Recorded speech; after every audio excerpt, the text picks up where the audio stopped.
A treatment that counteracts the toxic abortion pill. These life-saving and heart-changing measures, Preborn and their network clinics have rescued over 330,000 babies' lives. But the work has just begun, and every day thousands of babies' lives hang in the balance. Your tax-deductible donation of any amount is crucial in the fight and the heartbeat of our nation. Will you help us? All proceeds will go towards life. Just dial pound 250, pound 250, and say the keyword baby. That's pound 250, keyword baby. Or donate securely at preborn.com/hope. That's preborn.com/hope. Sponsored by Preborn. The Morning Extra, only on Extra 106.3. Morning, y'all. Tug and Los until 10 on the Morning Extra at Extra 106.3. It's Friday. Thank God it is Friday. I feel like a new man on Friday. And I took a beating yesterday, I ain't gonna lie. Oh, no. Is this your dumb bracket? Yeah, it is.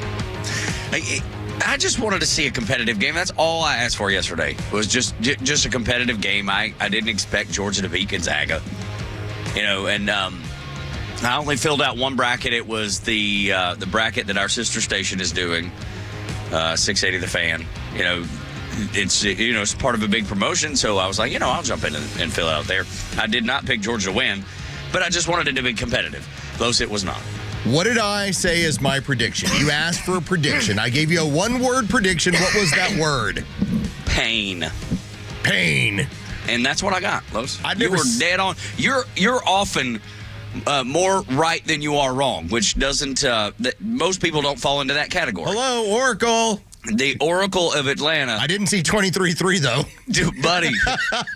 Man. Good Lord. I've never seen anything like that in a tournament game, which it's a matchup of an 8 and 9 seed. That's a 1 and 16. That's a 2 versus 15. Right. 8 versus 9 is supposed to be significantly closer basketball. And you saw, if Gonzaga ever wanted to tell you, really, you gave us this seed, that was how they announced it. Thank you. They're like, thank you. We're going to blow through this team right now. Good Lord. Now, I don't know what Gonzaga's going to do against Houston. I expect Houston will probably win that game. That's just my guess. I could be wrong if Houston would have to do something that hasn't been done in the better part of a decade, which is stop Gonzaga from reaching the Sweet 16. Right. Maybe that's wishful thinking then. What is that? They've gone 8 straight times? Yeah. And it's not like they're always a high seed every single time, but when you put them somewhere in that 8 to, that 5 to 9 seed area, they always knock off somebody better than they are in terms of seeding. Yeah, and the only thing that made me feel slightly better about Georgia just getting annihilated. Use an old school term. That was mollywopped, right? Yes, sir, it was. Like something that's like from the 1930s. Like that's the sort of beating you took. Slobber knocker. It was a slobber knocker. Slobber knocker. Oh, I hadn't heard that one in forever. Game was rough. Gosh. 89-68. The only thing that was very slightly redeeming, but it's one of those that, when the upsets happen, it's the 12-5 matchup. McNeese State over Clemson, 69-67. And it's not like I was just cheering against Clemson, because I'm not a Clemson fan by any means, but it was like, wow, little McNeese State. It's fun to pull for the underdog, and that's usually where it happens. And to see them walk off on a 5-seeded Clemson was kind of.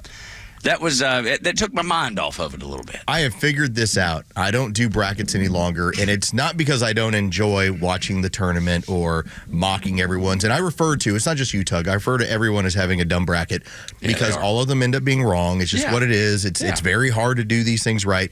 Yeah, sure. The cool part was my 10-year-old was really into it. My 14-year-old was even more into it because they both had it.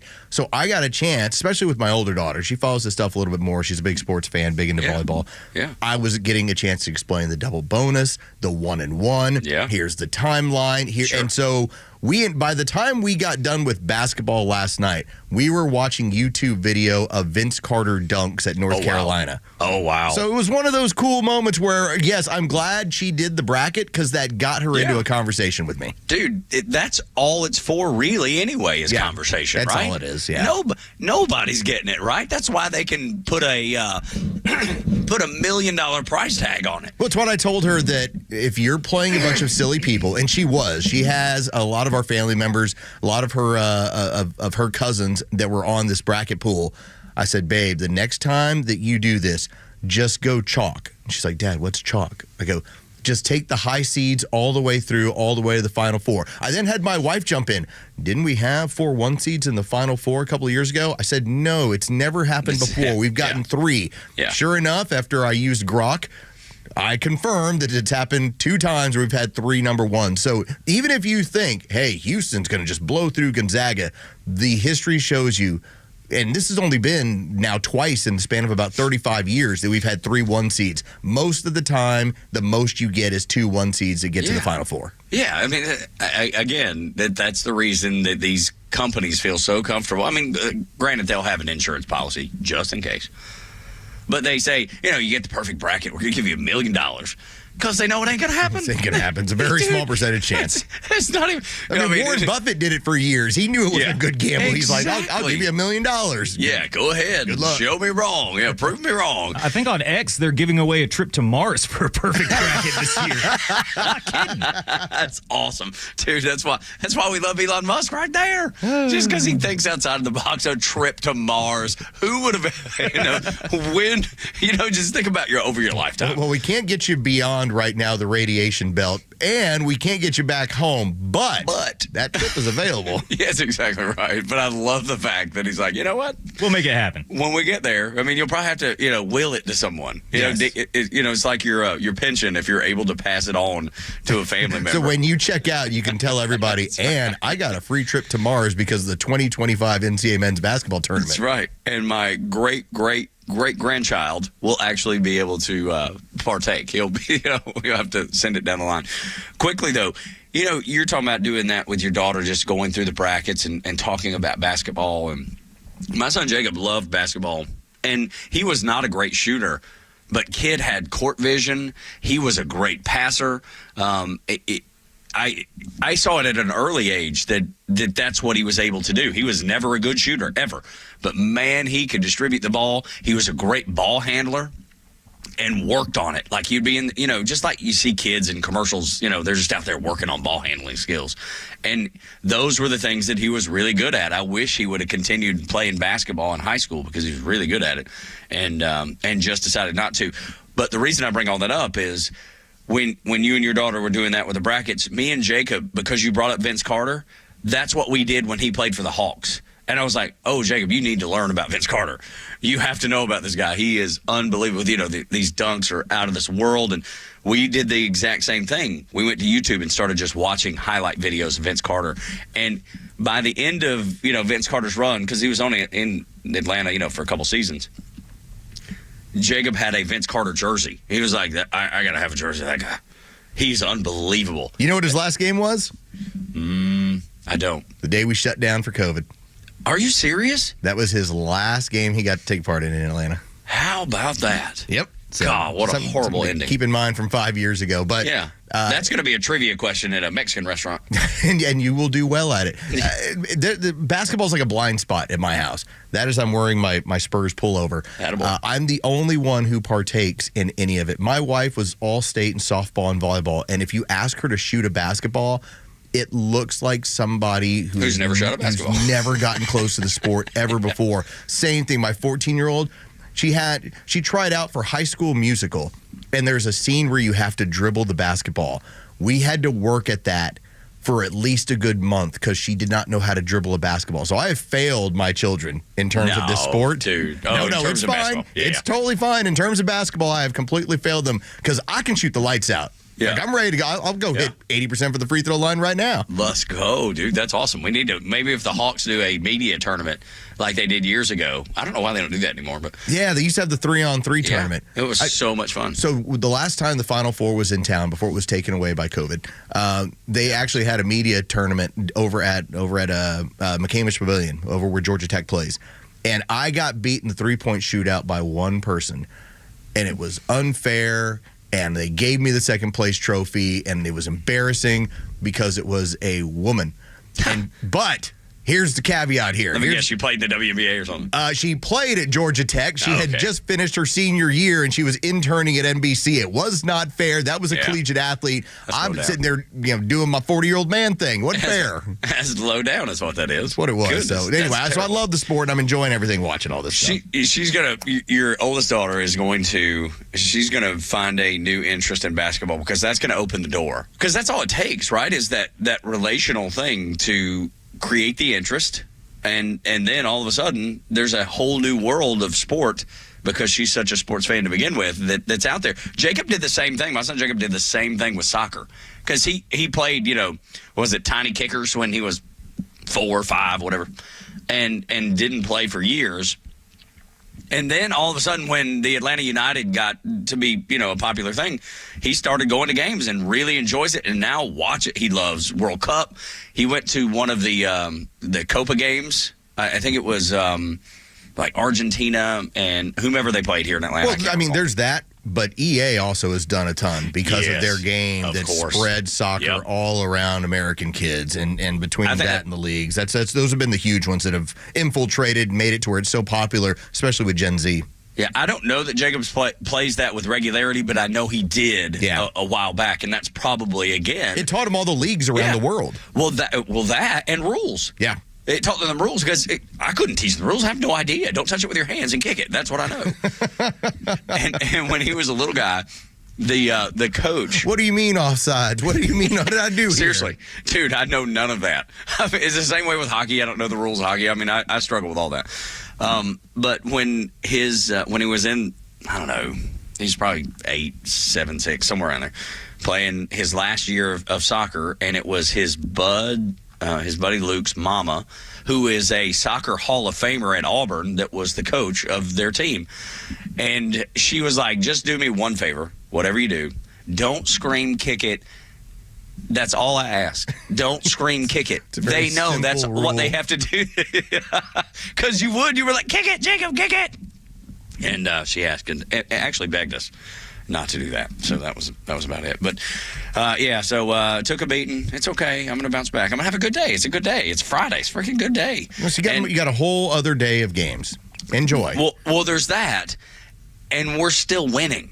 Georgia didn't win, but we're winning because we have basketball on television, and we're winning as a country. We're winning, seeing our lives improve because of what's happening with Donald Trump. What more could you ask for? We're taking down portions of government that politicians for years have promised us they would, yet they never get around to it because they worry about the political implications. Donald Trump, I talk about winning the optics game, and we'll get into this a little bit further later on in the show.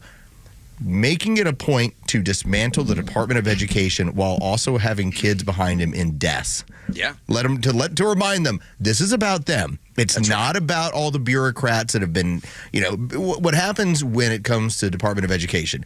There will be an allotment of money that goes out to a particular department. And they'll say, okay, we need y'all to study what's going on in Baltimore and why they're not doing well. And they go, okay, well, let's establish a committee to talk about how we're going to fix this because Baltimore doesn't have good enough grades in terms of reading proficiency. All right, well, the first person who's going to head this thing up, because we just got $10 million from the government, they're going to be our chairperson. And they're going to make $250,000 to do this.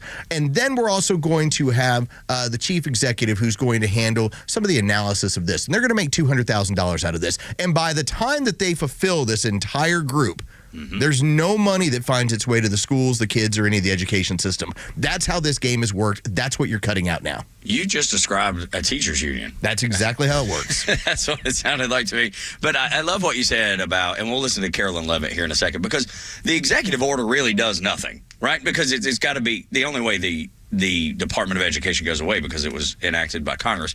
They'll have to go through Congress to get rid of it.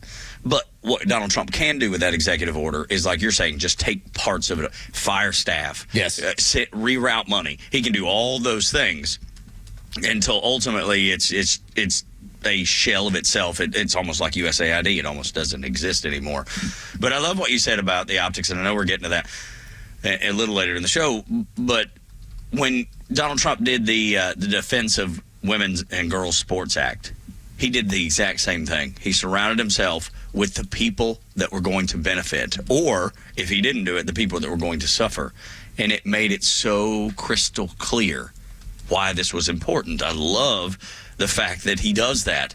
He understands it from his background in TV. He knows you've got to speak to people without saying a word, and that's what he's done. And when you have the opposing media, the state media, that then decides to show the chyron, Donald Trump decides to cut funding for, or Donald Trump steps up for taking trans women out of sports, they always have to show the stock footage of all the women behind him or all the kids behind him. Right. And so it makes it very difficult to now push your messaging when it looks like these groups of people are all together to say, we're doing this differently and we're all in favor of it. And now your media message from the state media is, well, we're against women who want men out of sports. We're against actually sending money back to the states and letting them determine how best to educate their children. And it's working on every front, too. That's the thing. Every issue, he's doing the same way. And he said, like we talked about it yesterday and have talked about it several times ahead of before, in the fact that Donald Trump is making the Democrats defend bringing gang members accused of rape, or maybe even charged with rape, murder. He's making them defend it. And they look like fools in front of the American people because there's no defense of it. You know, it's very difficult whenever you see some of these stories. In fact, I had Jerry this morning tell me about somebody else that was run out of the country, that he actually had committed a murder, and so he was apprehended in Marietta, and now this is the next person who's going out of here. That's the sort of story that when you put it to any sort of liberal person out there and you say, so do you believe Hector should be here, the one who murdered a woman? And and now that's where the liberal doctrine kicks in. Well, did they prove that he murdered a woman? It's like, your due process rights in this country are not the same as mine. That's right, exactly. Just like when we talk about freedom of speech, those rights protected by the Constitution for American citizens, not guests. You don't get the same treatment. But you force them to defend what is going on their side as if they are standing on one foot blindfolded with both hands tied behind their back. Juggling chainsaws. Yes, you cannot defend these sorts of situations, yet Donald Trump keeps finding himself on the right side of these same topics, these same situations, and bludgeoning his enemies with them. Dude, I love it. And I know it's going to continue, and that's the wonder. Yes. Georgia did not win. Even yesterday. I'll finish up right here, Tug. Yeah. The left, their comparison that when you're vandalizing, shooting, and firebombing Tesla dealerships is, well, look at Kid Rock. He bought Bud Light and shot it. I'm like, it's his own stuff, man. That's right. You're doing it to other people's stuff, you fools. In his backyard. That's how you justify this? That's how you make a comparison? What? And we brought up the whole Bud Light thing yesterday. Nobody went to Cartersville and set that building on fire. You know, the big Anheuser-Busch, that giant building that you can see from 75. Nobody went up there and set that thing on fire. Nobody. Something else I didn't recognize, and use this on people today, everyone. If you see anybody who has like vacation pictures, go, oh, is that from the Gulf of America? Watch their faces. See what happens. Telling you know your friends, and then you know the people you got to be careful around. Watch their face, and you'll know right then. I love the Gulf of America. It's the type of jobs that we create that will make America great. We'll talk about that next on the Morning Extra, Tug and Los on a Friday. Glad you're here. 404-741-1230 at Extra 1063 across the social media platforms. The legend Neil Bortz is only on Extra 1063. Hey, it's Pete, and here's what you missed from the Talkmaster. Joe Biden, when he was president, would send planes south of the border, load them up with illegals, and fly them into the United States, avoiding border checks. Trump just did the opposite. Once again, the worthlessness of Joe Biden and the Democrat Party on display, and the courage and determination of Donald Trump responding to the weakness of Joe Biden. They were child sexual predators accused of kidnapping, assault, being pimps, robbery, aggravated assault of police officers. They're now in that terrorist holding facility in El Salvador. Love it. Just imagine the anguish of Democrats and progs and Joe Biden and his henchmen as they watch their master plot being destroyed. Catch Neil's commentary every day on Extra 106.3 or listen anytime on the Extra 106.3 app. In that first segment, you may have heard me sniffling and like I'm dealing with sinuses. That's because, the trees are blooming near my house, and maybe you're dealing with it too. If you're not right now, you probably will be shortly. Central Heating and Air Conditioning wants you to know that at the start of this season, it's a perfect time to ensure that your home's HVAC system is working up to standard, up to peak efficiency. It needs to be maintained twice a year. Central Heating and Air Conditioning have been doing that for me and my family for, as long as I can remember. Maintenance helps keep your system running the way it's supposed to, extends the life of your equipment. Turn to your Atlanta carrier experts at Central Heating and Air Conditioning, 770-GET-HEAT, centralheat.com. You get carrier products, carrier warranty, and carrier peace of mind. And the sneezing can stop inside your house. You don't have to take that clearing your throat all the time, blowing your nose all the time into the house. Now, when you're outside, can't do anything about that. But inside, they can set your home up with home ventilation, air quality products. They've got packages designed around house health with variable speed, fresh air ventilation, air purifiers, and air cleaners. They use dehumidifiers. They're one of the few second-generation locally owned HVAC companies in Atlanta. Take the sneeze out of your house. Leave it outside when you come in. It's like when you take off dirty shoes, right? You leave those outside. Same thing with sneezing and coughing and blowing your nose. When you go in your house, you'll have that safe space. 770-GET-HEAT or go to centralheat.com. True Prep on Cobb Parkway is your one-stop shop for emergency preparedness supplies, including freeze-dried food, water filtration, first aid, and more. They also have a large selection of firearms, including a huge selection of AR-15s, firearm accessories, and ammo at the lowest prices around. They're locally owned and operated, and you can visit their store in Marietta on Cobb Parkway or online at trueprep.com. That's truprep.com. Prepare today for a worry-free tomorrow at True Prep. Hey, it's Mike with Atlanta Painting Company. Spring is sprung, so let's get your home looking fresh. Right now, save 10% on any paint job Atlanta Painting Company does for you this spring. Atlanta Painting Company is still Atlanta's biggest family-owned and run painting company, and we are passionate about making your family's home look great. So get in touch. Head to atlantapaintingcompany.com to save 10% on any paint job this spring. Atlanta Painting Company, the painters you can trust. Hi, my name is Steve from Marietta, and we hired ATL Turf Co. to build our dream backyard golf setup. They installed a large 4-hole putting green, a sand bunker, a short game area, and did a full conversion to artificial grass around the pool with decorative retaining walls. ATL Turf Co. was really creative. They were efficient. The installation was a breeze. Price was completely reasonable, and I definitely appreciated their communication throughout the project. I would definitely recommend ATL Turf Co. to anybody thinking about doing a backyard makeover. You can check them out online right now at atlturfco.com. Hey, Atlanta, it's Mark from the Safe House. We have a huge announcement. Atlanta Safe House is gouging the safe market in Georgia. This week only, March 20th through the 22nd, we have truckload savings, rebates up to $400, and sales tax-free on all gun safes. That's right, sales tax-free. Come check out the largest selection of safes in the Southeast. We offer the only certified delivery and installation crew in the Atlanta area. So let me say this again, truckload savings, rebates up to $400, and sales tax-free on all gun safes. So don't wait. Drop by the showroom in Ackworth or go to atlantasafehouse.com. The stories that matter to you. These are your Georgia headlines. Here are your headlines for Friday, March 21st. The state Senate and House have now passed a $250 tax rebate for Georgians who filed tax returns in 2023 and 24. Governor Kemp is expected to sign it. It'll be the third such rebate in the past 3 years. A man accused of killing a Marietta woman earlier this month has been identified as a non-U.S. citizen by ICE. Hector David Rivas is being held at the Cobb County Jail. According to jail records, his birthplace is listed as Honduras. An Atlanta man held hostage by the Taliban for 2 years is being freed. George Glesman was detained in Afghanistan in late 2022. Secretary of State Mark Rubio confirmed his release on X earlier this week. Today's weather, starting chilly in the 30s with clear skies. It'll warm up to the mid-60s this afternoon. Clear skies are expected all weekend with highs in the mid-70s. With your headlines, I'm Jerry Payne. Tug and Los until 10, along with Dre on the board.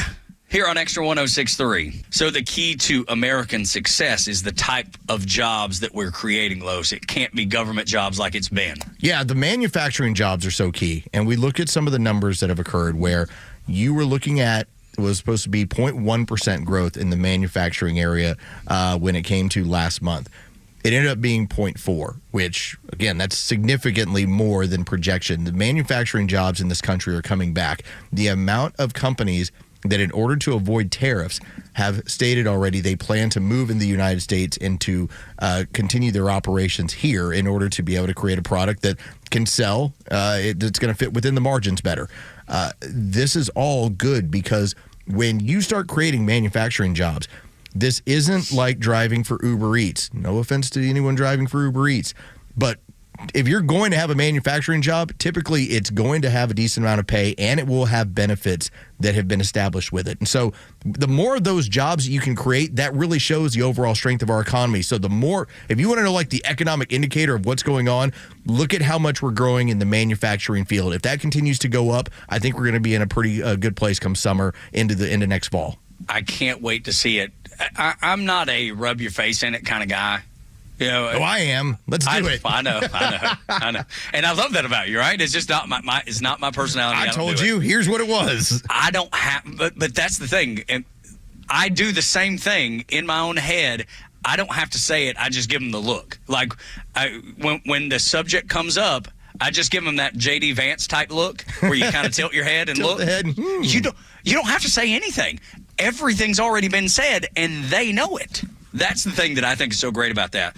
And I do expect that manufacturing, just as you laid out, the manufacturing is coming back. I was just reading about Barrick Gold, a $45 billion Canadian company moving to the United States. You've seen Honda. They're moving their, I think, Civic EV manufacturing from Mexico to Indiana. It is happening. The Trump tariff strategy is working.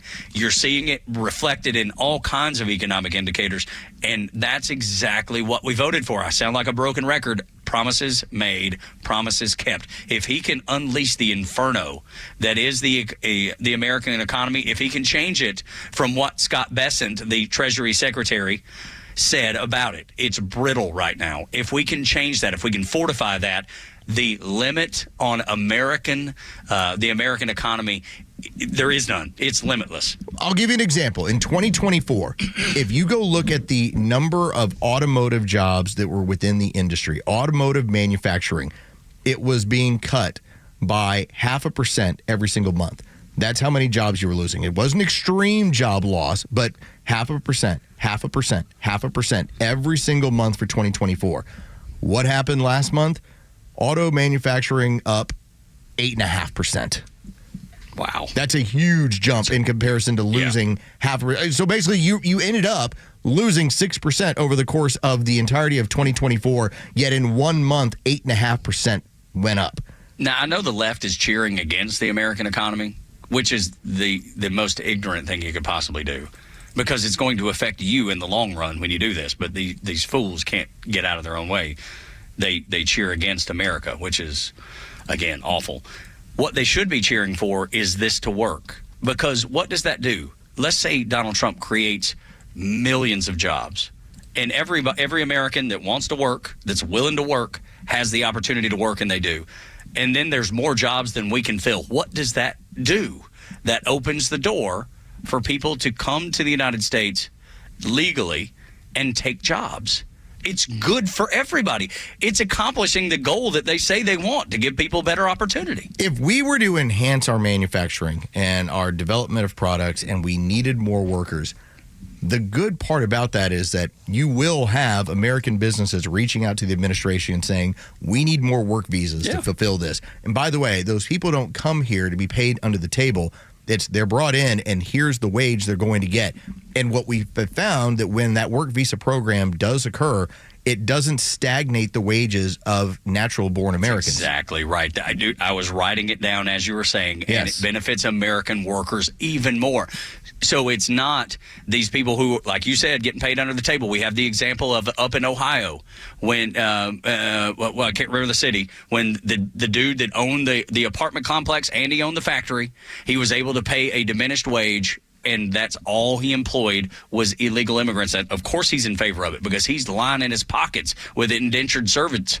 Yes. That's not the America that we want as conservatives. We want that shining city on the hill, jobs for everybody, the rising tide that raises all ships like it was in the first Trump administration. Because you do not have an issue, in my opinion, when you have a small town, let's say it's a meat packing facility, because I believe that's what they had. I think you're right, yeah. And it was supposed to be at $15 an hour. Yet they had Haitian immigrants that were coming in. They were basically stacking and packing them into these apartment complexes and these houses that were owned by the meat market, the meat packing facility. And then they were basically paying them a reduced wage to do the same job that somebody else in town would get $15 for. Now, if they were work visaed and they were here in this legal fashion and they were getting $15 an hour because there was a shortage of workers, that doesn't affect the townspeople. Right. That's the big difference when it's, hey, we have 1,000 jobs, but there's 800 people in town that can fulfill them. We need 200 work visas, but everyone's still going to make the same money. That is when you don't stagnate. That's the win. That's the win for everybody all the way around. How come you were able to articulate it so plain speak, so easy to understand, and you have an entire Democrat Party, an entire leftist communist that doesn't see that. They don't see the value. They're still trying to burn things down. Because if they were to tell you the truth, you're less emotional. Which is what they want. They want you emotional. They need you because emotional. they can control you that way. They can implement their horrible plans and their horrible ideas because it was never about taking care of America. They think America's horrible. Well, I don't believe anything that I've brought up is, and here's the part. There's nothing that I brought up that's controversial in any way. This shouldn't be controversial at all. This should be about the American worker, and if we need more workers, let's legally get them here and then pay them what Americans are making. Not less, not under the table. Which is what they say they want. And yet it's really not. That's the guise they use. No, because it's all about changing America into the socialist communist dream that nobody's ever done it as well as we can do it. We can make it work. And, of course, it won't. But that's what they do. Well, if you and I owned a business, and our business was something that was relatively simple. We're packing particular boxes with stuff. Mm-hmm. That doesn't mean that I need a super high-end worker. Then it really does come down to cost. And if that is $14 to have a regular person from America who lives in the community to do that job, but I can find a way to weasel somebody in who will do it for $7, I'm getting after the Chamber of Commerce Republicans and saying, deliver me these people. This is why we need to be protected from ourselves and some of our own business interests in these regards. And that's what J.D. Vance was bringing up when he talked about cheap labor and cheap prices of everything, diminishing innovation when it comes to work processes or even things that people build and buy. J.D. Vance, he was way ahead of that. Exactly what you're saying. Yeah, that's the goal. He explained how globalism has hurt the American worker and the American economy. That's right. Another thing that's happened is there's been deportations, and there's more to come. I love the fact that this is happening because if you don't rule in a way that shows that you are different from what has been happening, like closing the border, almost airtight, then nothing is going to change. You have to show people there is a new sheriff in town. There is a new person that is not going to put up with this nonsense. And specifically with like Muhammad Khalil, they try to make this about a free speech issue. It's not. If he were an American citizen, it would be completely different. They're trying to put the rights in. You've brought this up so many times and articulated it well, that he does not have the rights that American citizens have. He is encouraging violence and encouraging taking over school buildings and keeping Jewish kids from going to class. There's 1,000 things that you could list. There's another one. The Brown University professor that was deported, Rashida Aliyah, and I'm sure I'm pronouncing her name wrong, and I apologize for that. It's not intentional. But they present it this way, Los. Well, this is a woman that specializes in kidney transplants. We need her at Brown University. Definitely. Absolutely. We have to have because that's an expertise that we need. Yes, we do need that. But we don't need the expertise coming from a woman that is in favor of terrorism, that goes to the funerals of known terrorists, that run terrorist organizations. That's not what we're looking for. That's not who Americans want in the country. And that's why the polling numbers of taking people like this out of the United States, revoking their visa, revoking green cards because they're inciting violence. That's why the American people are so behind it. Is it great that she can help transplant kidneys? Yes, it is. But if she has ulterior motives for being in the United States, which I believe, and I think the Trump administration believes that she does, why would we invite that to our country? I'm not saying that I can transplant a kidney, but as a doctor, if you gave me YouTube and like a month to kind of look some stuff up. All right, Sully. Maybe in a dog. Like I could do it in maybe like some sort of small farm animal, and then we'll see what happens from there. Okay, Sully. Because you say the same thing about landing. I'll land a plane in the river. I'm not concerned about that. Dude, I think it's different than the simulator. I believe I'm with you. I want to believe you, but transplanting kidneys and landing airplanes in a river, it seems more complicated than just doing it. Well, prove I can't. What's that? Prove I can't. I can't do that. All right. I'm just saying it seems more complicated than you're making it. And I won't hate America while doing it. That I believe. That I do believe. The thing that got my attention the other day was when Newt Gingrich, because who doesn't love Newt? He's a brilliant man. He's a conservative through and through. And I love what he said about John Roberts, because John Roberts lashed out at Donald Trump for calling for the impeachment of the judge that says you can't use the Aliens Criminal Act. Judge, what's his name? Has escaped me. Starts with a B. Bosch, yeah, whatever. Yeah, the guy that's daughter works in an NGO that probably, I'm alleging, probably gets money from USAID and all the. So he's shutting this down. And Newt Gingrich said of John Roberts, the Chief Justice of the Supreme Court, if he wants to protect the integrity of the courts, intervene and overrule activist judges before the executive, being Donald Trump, and the legislative branches have to deal with their poor decisions. And I got to tell you, I'm no legal expert by any means. I shoot Sarah Hobson a note, or our new friend Phil Holloway. I shoot them notes all the time, asking them questions, hoping to get some insight so I can understand it. And when we talk about it, bring some sort of point to the conversation. But I'll boil it down to this, Los. Based on what Newt Gingrich said, if you're bringing prison gang members back to the United States that have been labeled terrorists by the president of the United States, you're on the wrong side of the argument. That's as simple as I can put it. We had some audio from CNN from the other day. We just didn't get to it. We ran out of time. And the argument that was being put forth from Scott Jennings was, you people are actually arguing for the sake of murderers and rapists and thieves. It makes no sense. I used this earlier. I don't want to sound repetitive, but make it make sense, because it doesn't. It's just flimsy. It's almost like it's like fighting for the sake of fighting. Like, pick better battles. Like, I think about this in my own home. They can't. Am I going to, like, the other day, my wife put a whole ton of lemon on this one meal. If there's one thing I can't stand in this world, it's lemon. Like, it's the nastiest thing to me. I can't. Now, lemonade, a little different. It's got some sugars, decent tasting. But if you just put lemon all over a bunch of stuff, I'm going to gag. I can't handle it. Now, is that worth fighting over and telling my wife that this is a horse S meal? No. You just don't eat that part and you move on. Yeah. Okay, you got to pick better battles, man. But that's all I'm saying. Hungry tonight? What's that? She saw me gag, and I go, it's just too much lemon. Yes. But Los, you say pick better battles. They can't. Donald Trump has all the bright. He's got all the high ground on them. So he does. Why, if you're going to pick better battles, then why not? If you want to try and criticize Donald Trump as of now, talk about what's going on with the Houthis. Talk about some of the indiscriminate cuts that you're concerned about and what it might cost the Yeah, American. those are valid questions. Valid. Let's stay invalid. When you're arguing on behalf of murderers, rapists, and thieves, that's not valid. It doesn't work.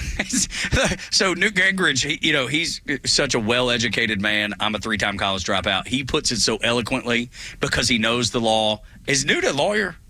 Is he? I think he is. Maybe he certainly knows the law. Yeah, I know he's a speaker, no doubt, and a great politician and a very wise man who understands things that I'll never understand, and he can write eloquently. I go to his website, Newt Gingrich, all the time, but he says it eloquently. I just make it simple. The American people do not want criminal gangs in their country.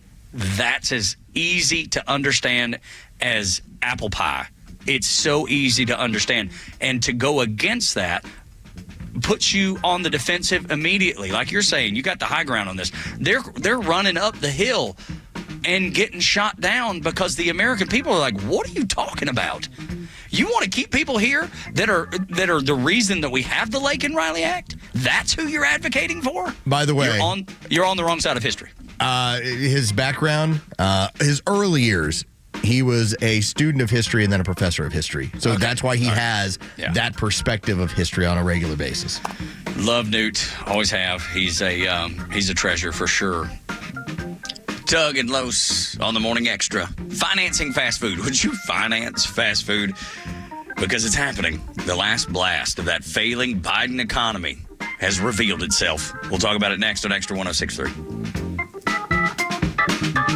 The latest sports news, powered by 680 The Fan, and driven to extra listeners by RBM of Atlanta in Sandy Springs, Atlanta's Mercedes-Benz connection since 1964. Here are your sports headlines for Friday, March 21st. Georgia basketball was one and done in the NCAA men's tournament after losing to Gonzaga 89-68. More round of 64 action this afternoon. 8th-seeded Mississippi State and 9th-seeded Baylor get the action going in the East region. That's going to be a 12:15 tip-off. That'll be followed by 2nd-seeded Alabama and 15th-seeded Robert Morris starting at 12:40. From the South region, 3rd-ranked Iowa State matches up with 14th-seeded Linscomb. That'll be the 1:30 tip-off. Those will be your first 3 tip-offs of the day. From spring training, the Rays are in action this afternoon as they play the Tampa Bay Rays in Port Charlotte. First pitch is set for 1:05. You can listen to that game on our sister station's brand new app, 680 The Fan. With your sports, I'm Carlos Medina. The Kimmer Show is only on Extra 106.3 every weekday afternoon on your drive home. John also does not support banning boys from girls' teams. The party that screams about democracy. 80% of Americans want this protection. 67% of Democrats want this protection. Do we have 2 senators who said it's okay for boys to go wee-wee next to a girl? The Kimmer Show, every afternoon from 3 to 6 p.m. on Extra 106.3 and the Extra app. Convenience is defined as the state of being able to proceed with something with little effort or difficulty. Well, at RBM of Atlanta, we embody this philosophy. Meet our Mercedes-Benz pickup and delivery service. It gives you back time and money. Does your Mercedes-Benz need service? If so, we'll pick up your vehicle that's requiring service from your home or office and bring it back to our dealership for the required service. With over 100 appointments available every weekday, over 50 appointments on Saturdays, and more than 200 courtesy vehicles in our fleet, we're here to serve. We'll work around your schedule. We're here to save you time, energy, and money. RBM of Atlanta is a J.D. Power 2023 Diamond Dealer of Excellence for the customer sales experience and Georgia's only 9-time Mercedes-Benz Best of the Best winner. We're proud to be Atlanta's Mercedes-Benz connection since 1964. Pickup and delivery service restrictions do apply. Ask your service coordinator or service advisor for details.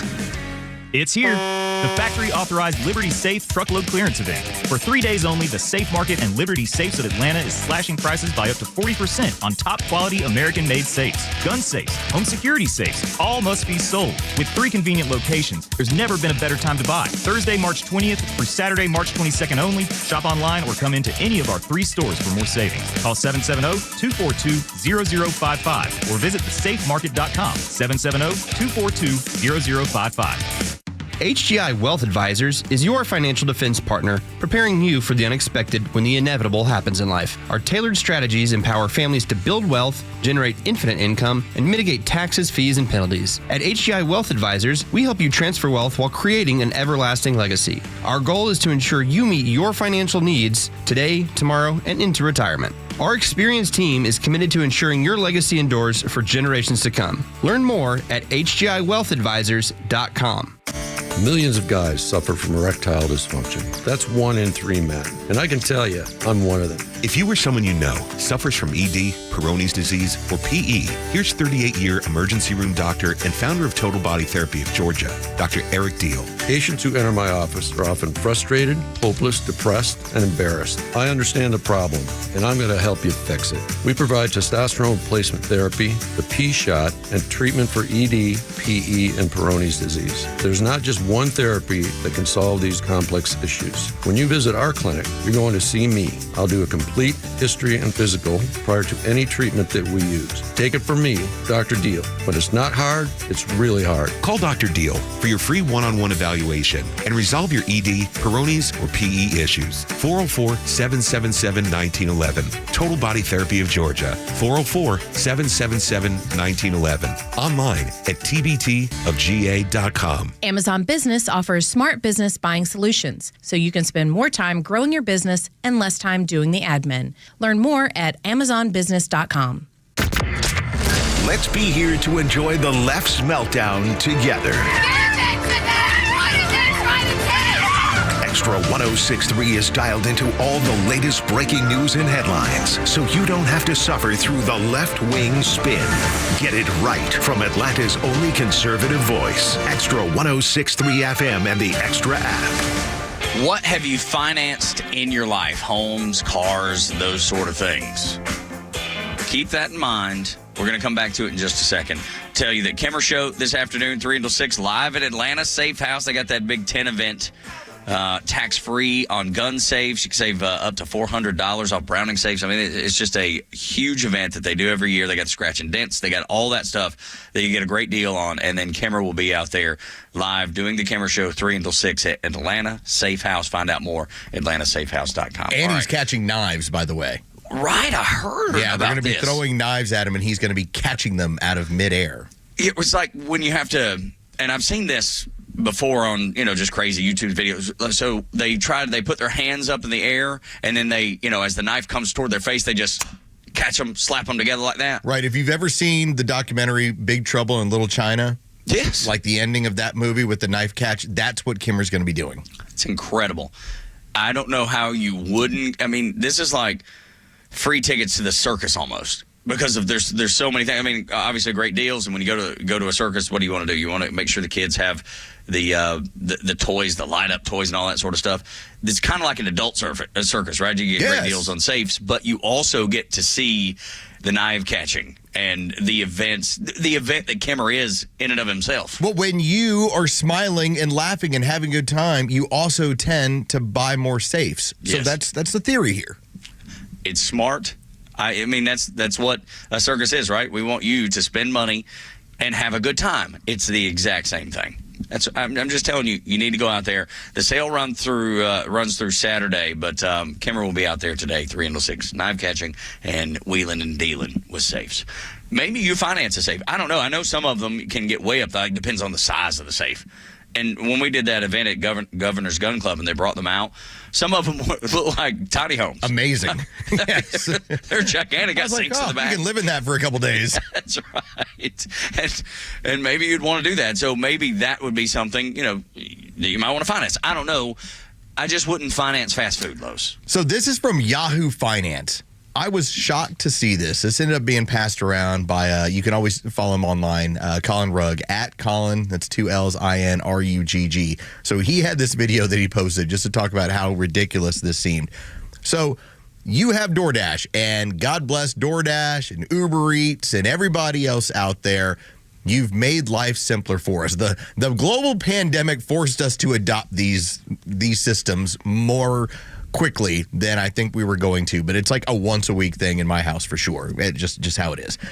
Well, so Yahoo Finance had a story that was involving a company called Klarna, and now they're making it available because this is the last vestiges of the Biden economy, that if you really need lunch, but you're really not sure you can afford it, you can do this. Take a listen. Buy now, pay later firm, Klarna. This one is landing and partnering up with DoorDash. In the coming months, customers will be able to use Klarna services to purchase groceries, retail, and a Dash Pass annual plan. And customers will have the option to pay for their purchases in full in 4 equal installments or defer payments to a more convenient time. Here, shares right now of DoorDash up by 1.5%. That's a bad idea. So let me get this straight. That's bad. You can pay it all up front, which that's pretty typical. If you're going to grab some lunch or some dinner, that's how it goes. Or you can break it into 4 interest-free installments. I'm sure that there's a catch there early on until when the interest actually kicks in. And I'm guessing probably in the neighborhood of what typically the credit cards have been doing, 20+%. Yeah, sometimes 29%. Yeah. I mean, it'd be like going to a buy here, pay here lot and getting a car. I'm not saying that no one should do it and it's a bad idea always. I mean, I understand, sometimes you're on hard times or your credit's bad, whatever the reason. But you're not getting a good deal when you go to a buy here, pay here lot to get a car. So if you're doing buy here, pay here with your groceries, your lunch, or your Happy Meal, you're buying the kids a Happy Meal, you got to finance, dude. That means you need to be doing something else. This is just a bad idea all the way around. I can't imagine anybody using this. I really cannot imagine people using this. All right, first off, I think it's a tremendous idea, but at the same time, I want it to fail horribly. Well, because yeah. we should not be in a position, and this is the last parts of your Biden economy. It's barely hanging in there. We're doing everything we can to improve this thing, but in the last throes of the Biden economy, they're asking you to finance lunch. That's what's where happening. We fall into under Joe Biden. That's how brittle the economy was. Secretary of the Treasury Scott Bessent, he used that word brittle, and there is no more better example of a brittle economy than financing a Big Mac. And keep in mind, this is different. This is different than, like, for instance, I have money back that I get by using a particular card when I fuel up or when I use it for dining. That's a strategy. I'm not having to finance in my mind. I'm not going like, I can't afford this pizza right now, so I'm going to have to put it on the card and pay for it later. This system is actually asking you to finance your lunch. Spread it into 4 equal payments so that you can swing this thing moving forward for lunch. Yeah, that's the Democrat Party in a nutshell. That's what they hope for. That's what their policies make happen, and Joe Biden implemented, or whoever was controlling Joe Biden. We know he was just the figurehead. Whoever was controlling Joe Biden, that's what they wanted for you. You know why? Because if you can't afford lunch, you'll depend on them. You'll have to depend on them. It being government, big government, you'll have to, because there's no other choice. So if you're in a situation where you have to finance a Big Mac. You've had Anna Paulina Luna and also AOC that have been together with the idea of trying to put forth legislation that limits the amount of interest that the credit card companies can put forward. That is bipartisan. That is not going anywhere, in part because the DNC actually had, the president of American Express get up on stage and talk about all the great things that the DNC is doing. There's a large amount of people that are in Washington that are on the establishment end of both sides that want to keep that gravy train running, because those are the people that end up donating back to their campaigns. So even though we might be able to say, hey, why don't we cap this at 8%, 10%? How can it get as high as 29%? Well, it's because the powers that be in Washington will not allow it. So the best thing you can do not get yourself into credit card debt. If you can get out of it as quickly as possible, get out of it as quickly as possible. And billionaires donating to campaigns, it was 2-1 Kamala to Trump. So you know where the billionaires are. When they say the rich, they're talking about themselves. They act like it's the Republican Party. The Republican Party is not the party of the rich anymore. It's just not. I love how they're now pushing, stop the oligarchy. Yeah. I can tell you that if you were to ask, let's say 10 people on the street, how many do you think can define oligarchy? 0. And that's why I love this is what they have left. It's a code word. That's what it is. And they know it. All right, when we come back, Tug and Los until 10. You knew Democrat activists were causing issues at Republican town halls. A top Democrat, the top Democrat, he actually confirmed it. We thought it. He confirmed it. Next, after a Fox News update, more of the Morning Extra 6 o'clock hours brought to you by Subaru of Gwinnett.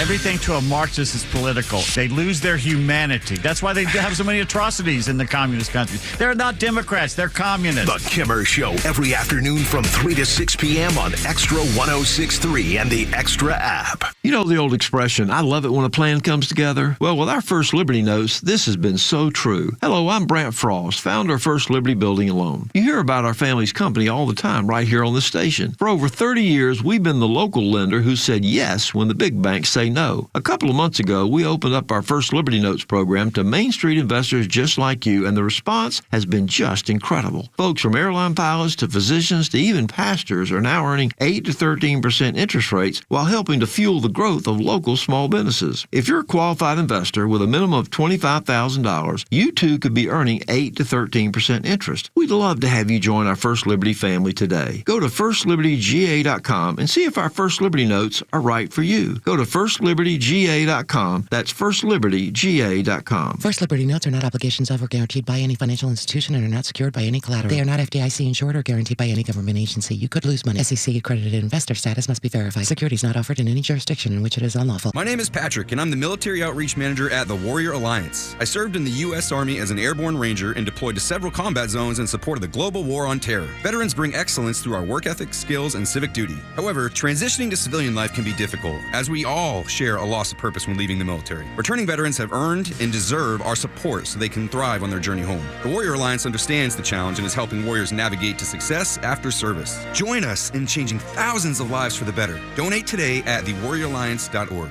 Did you know that over 85% of grass-fed beef in stores is imported? Since the repeal of the country of origin labeling law in 2015, meat packaged in the United States can be labeled product of the U.S., even if it was born, raised, and harvested overseas. This is why I'm a big fan of GoodRanchers.com, the brand committed to 100% American meat. All of their products are born, raised, and harvested here in the U.S., free from antibiotics, added hormones, and seed oils. When you buy from Good Ranchers, you're supporting American farmers and ranchers who have fed this country for generations. And at GoodRanchers.com, you can also check out my exclusive box, try my hand-picked selection, support my show, and directly support American ranches. Go to GoodRanchers.com/Beck and shop for my box today. Plus, right now, if you subscribe, you'll get free ground beef, chicken breast, or salmon in every box for a year, and $25 off with the promo code Beck. Visit GoodRanchers.com. Shop, subscribe, and stand with American ranches and values. Good Ranchers, American meat delivered. At Nelson Elder Care Law, we understand that family's everything. That's why we prioritize your family's future with personalized asset protection solutions. Call us today to schedule your legacy planning meeting and discover how our team can tailor our services to meet your family's unique needs,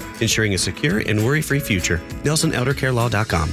I'm Chad Pergram with the Speaker's Lobby. Elon Musk and some congressional Republicans have demanded impeachment of federal judges who have ruled against the Trump administration's moves to dismantle entire government agencies. Musk lambasted judges as, quote, corrupt, radical, evil. He also derided, quote, the tyranny of the judiciary after judges blocked parts of the federal downsizing effort that he's led. But recent attacks by lawmakers and Musk on judges could increase a rise in threats for those jurists, could also jeopardize the judicial independence of the federal courts. In his end-of-the-year report last December, U.S. Chief Justice John Roberts warned about a rising number of threats that included calls for violence against judges and dangerous suggestions by elected officials to disregard court rulings with which they disagree. Musk and Republican lawmakers have described judges as threats to democracy. Several federal judges in Washington have received pizzas sent anonymously to their homes, which is being interpreted by law enforcement as a form of intimidation, meant to convey that a target's address is known. With the Speaker's Lobby, Chad Pergram, Fox News. WFOM and W292EV Marietta, a Dickey broadcasting station. This hour is presented by Van Sant Law, VanSantLaw.com. Put everything back. I'm Chris Foster, Fox News. Top House Democrats in a letter to Education Secretary Linda McMahon are urging the Trump administration to rescind an order to start dismantling the Department of Education before it causes any more damage to America's students, families, and educators, the letter says. President Trump says the department's useful actions will be preserved. Secretary McMahon tells Fox she wants to work with Congress. I think if we can show them that the best plan is to have states in control of education for their communities, for their students, for their teachers, for their parents, that is the best thing. Congress would have to approve fully eliminating the department. President Trump also signs an order to prioritize mineral mining projects. It's a big thing. in this country. And as you know, we're also signing agreements in various locations to unlock rare earths and minerals. He says the deal for access to Ukraine's minerals for manufacturing will be signed very shortly. There's another hearing today in D.C. about deportation flights under the Alien Enemies Act. The judge says the Trump administration's response for more information has been woefully inefficient. Federal Judge James Boasberg says the Trump administration is evading its obligations after the Justice Department missed a noon deadline to privately give more details regarding those deportation flights to El Salvador.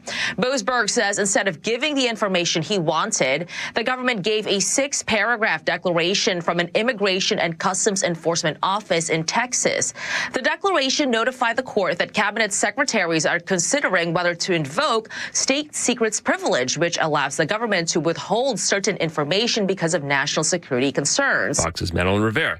The head of Israel's Shin Bet intelligence agency, Ronan Bar, is being dismissed despite 3 days of protests against it. Shin Bet is investigating Prime Minister Netanyahu aides. Bar calls his firing illegal. Netanyahu says that he's lost confidence in him.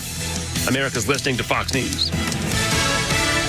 Meet Kelsey. When she found out she was pregnant, she wasn't sure where to turn. But after meeting with the counselors at a preborn network clinic who loved and supported her, and after hearing her baby's heartbeat on a free ultrasound, she chose life. When a mother looks at her child through a sonogram, it does something to you. You know, I ended up deciding to keep my son, who is now 5 years old today. He's amazing. He brings absolute joy to my heart. I could not imagine life without him. By introducing a woman to her baby on ultrasound, a baby's chance at life doubles. If you have the means, would you consider a leadership gift to save babies in a big way? Your tax-deductible donation of $5,000 will sponsor Preborn's entire network for 24 hours, helping rescue 200 babies. To donate, dial pound 250, keyword baby. You can be able to say, I help save a life through Preborn. Dial pound 250, keyword baby, or go to preborn.com/hope. Sponsored by Preborn. Grow your business organically with Atlanta's fastest growing news and talk station, Extra 1063. Get started today by emailing sales@xtra1063.com. Jeray is making a mistake this morning. He's making it hard for me to discuss politics because George Jones is on. Well, he went with the possum. I can't help what day it is, man. Dude, I know. This is one of my favorites. I love George Jones, love the possum. So, yeah, anytime I can hear Finally Friday on a Friday, it makes me feel good. So this has already started out to be a great day, even in spite of Georgia just getting their kids kicked in last night by Gonzaga. There is more basketball today, which is good. That's helpful. It'll help distract. You know, seeing Clemson go down to McNeese State, that was, the big upset, 12-5 upset. That was good. And, it's not that I have any ill will toward Clemson basketball. It's just fun to see the underdog win. And it gets your mind off. Did you go sleepy and you missed Drake beating Mizzou? Yes, I did. I did miss that. I did read about it. I saw it this morning. What seeds were they? Do you know? I think that was I think Drake was a 13. Okay, I've got to double check, but no, it wasn't. It was, put it this way, they jumped out early. They ended up riding it out, and then by the time it got to winning time, they just made more plays. In the course, they just started breaking the press consistently against Missouri, and that was pretty much the end of that. Buddy, I can tell you I did see on social media. It was 11. It was 11-6 matchup, by the way, 67-57. Yeah. The anti-SEC people were out cheering loud. Man, they were doing the overrated chant, but one side would go overrated, and the other side would suddenly drop in SEC overrated SEC. I was like, oh well, this is what you take when you put this many teams in the tournament. Yeah, for sure. But see y'all in the fall. Yeah, exactly. Yeah, exactly. and my buddy who is a Gonzaga fan, he graduated from Gonzaga. Man, he's been blowing me up for the last 2 or 3 days. As soon as we found out that Georgia was playing Gonzaga, he's like, we're going to wear y'all out. And I was like, dude, Georgia hadn't been there in 10 years. I mean, I expect Gonzaga to win. I don't know what you want from me. You tell them about the magic first down button. Yes, I should. That most, I'll not say every, I don't want to blanket statement this, but there's quite a bit. There's a lot of Georgia fans, especially Georgia football fans, that would trade a tournament win against Gonzaga for a first down button. For sure. A magic first down button that when you need it in the fall, you just break that thing open, you press that button, and you're going to get a first down on the next play. Dude, I would take that every day of the week. And it's funny because I fired back at him. I was like, you wait until football season. We'll see who's got it. He was like, look, my team is undefeated and have been for like 120 years or whatever. Yeah, it was just something crazy because I guess they got rid of their football program. My alma mater went like 80 years because they, where I went and did my undergraduate degree, Texas Wesleyan University, and played ball there. They had their football program in 1941. Everyone took off to go fight the war. And then when they started to get things going, there wasn't enough young men to then field the program. Wow. So they didn't have a football program until maybe about 10 years ago when they finally were able to bring it back. Cool. Yeah. And they're like undefeated for like 80, 90 years. That's right. I love it, man. And so, yeah, he was feeding it to me pretty hard last night with Georgia getting beat the way they did. Something happened over in Roswell that we talked about a bunch, Los, because it involved our representative and Rich McCormick. He did a town hall, and there were people that showed up, and they were angry. And the mainstream media reported as, well, people are finally fed up. They're already fed up. Republicans are mad about their vote. That's right. They're mad about their vote, which couldn't be further from the truth. And you had pointed out that when you saw the line of questioning, you're like, well, wait a minute. Those questions, those statements, they sound very familiar, almost like Democrat talking points. If I was to give you an example, Tug, let's say that you are the person on stage, and I was to then be the person in the crowd, and I was to say, from a conservative perspective, because, me as a conservative, I'm very concerned about my rights not being observed because I am non-binary, and I choose to believe that there are a multitude of sexes. What do you have to say from my conservative perspective? You're like, hold on. That's not a conservative. That's not. In fact, you use you try to use my buzzwords, then you followed them up with all of your buzzwords, and now I know you are a seminar person. You've been paid to sit here and be the one to cause a problem. And Chuck Schumer has now confirmed what we already believed. We are mobilizing in New York. We have people going to the Republican districts, going after these Republicans who are voting for this and forcing them to either change their vote or face the consequences. This is a long, relentless fight that we fight every day. And I am confident that we will bring Trump's popularity, numbers, and strength down if we keep at it and keep at it and keep at it. We're sending folks to ask these questions. We're mobilizing people to go. And he talked about New York specifically. If they're doing it in New York, they're doing it everywhere. It's a game plan. We're going to get in there and make sure that CNN and MSNBC has red meat to feed to their audience. See, they're terrified the fact that they voted this way. They're regretting their vote. They wish they hadn't have done it. No, we're not. I'm tired of seeing Georgia lose. I'm not tired of winning. And I don't expect that I will be anytime soon. Now that I know the game plan, which I already had an idea, but now it's been confirmed, that makes me even more resolute. It's the puffer fish, man. We have to make ourselves look bigger than we actually are, so defend off the predators. That is all the Democrats are doing. Look at Chuck Schumer. Chuck Schumer stepped on it by going with the continuing resolution. And what has he done? He's tried to walk around like he's Chairman Mao, like he's suddenly here for the fight, everybody. We're sending people into your districts, and we're going to keep fighting. Whereas the rest of the Democrat Party's looking at him saying, you're part of the old heads, and we're trying to get rid of it now. I don't think that that's the best idea because this is about herding cats. And with Nancy Pelosi going down and Joe Biden being infirm, there is no leadership. Chuck Schumer's not going to be able to handle these people either. They're going to continue to bury themselves in this stuff. But again, this is about pretending to be more powerful than they actually are. They hold no powerful seats in national government. You don't have to worry about them. And they continue to talk about we're going to fight. We're going to fight. What are you going to fight? I mean, who are you going to bring another activist, judge to try and create a roadblock for a couple days on legislation or on an executive order? That's all that is a roadblock. That's all it is. And the Georgetown professor, the name escapes me right now, is the latest person, one of the latest people to be to have their visa pulled. And this person was very active on social media, very active, involved in supporting terrorism. That's the accusation, but that's what we believe, and it's been known for a long time. And the judge in this one tried to figure out a way to keep that person from being deported, and it looks like they failed. Now, they can't deport his wife because she is an American citizen. That's the difference, right? Yes. So she's going to stay. He is getting out of here, and that's what the American people want to see. I don't want that dude here.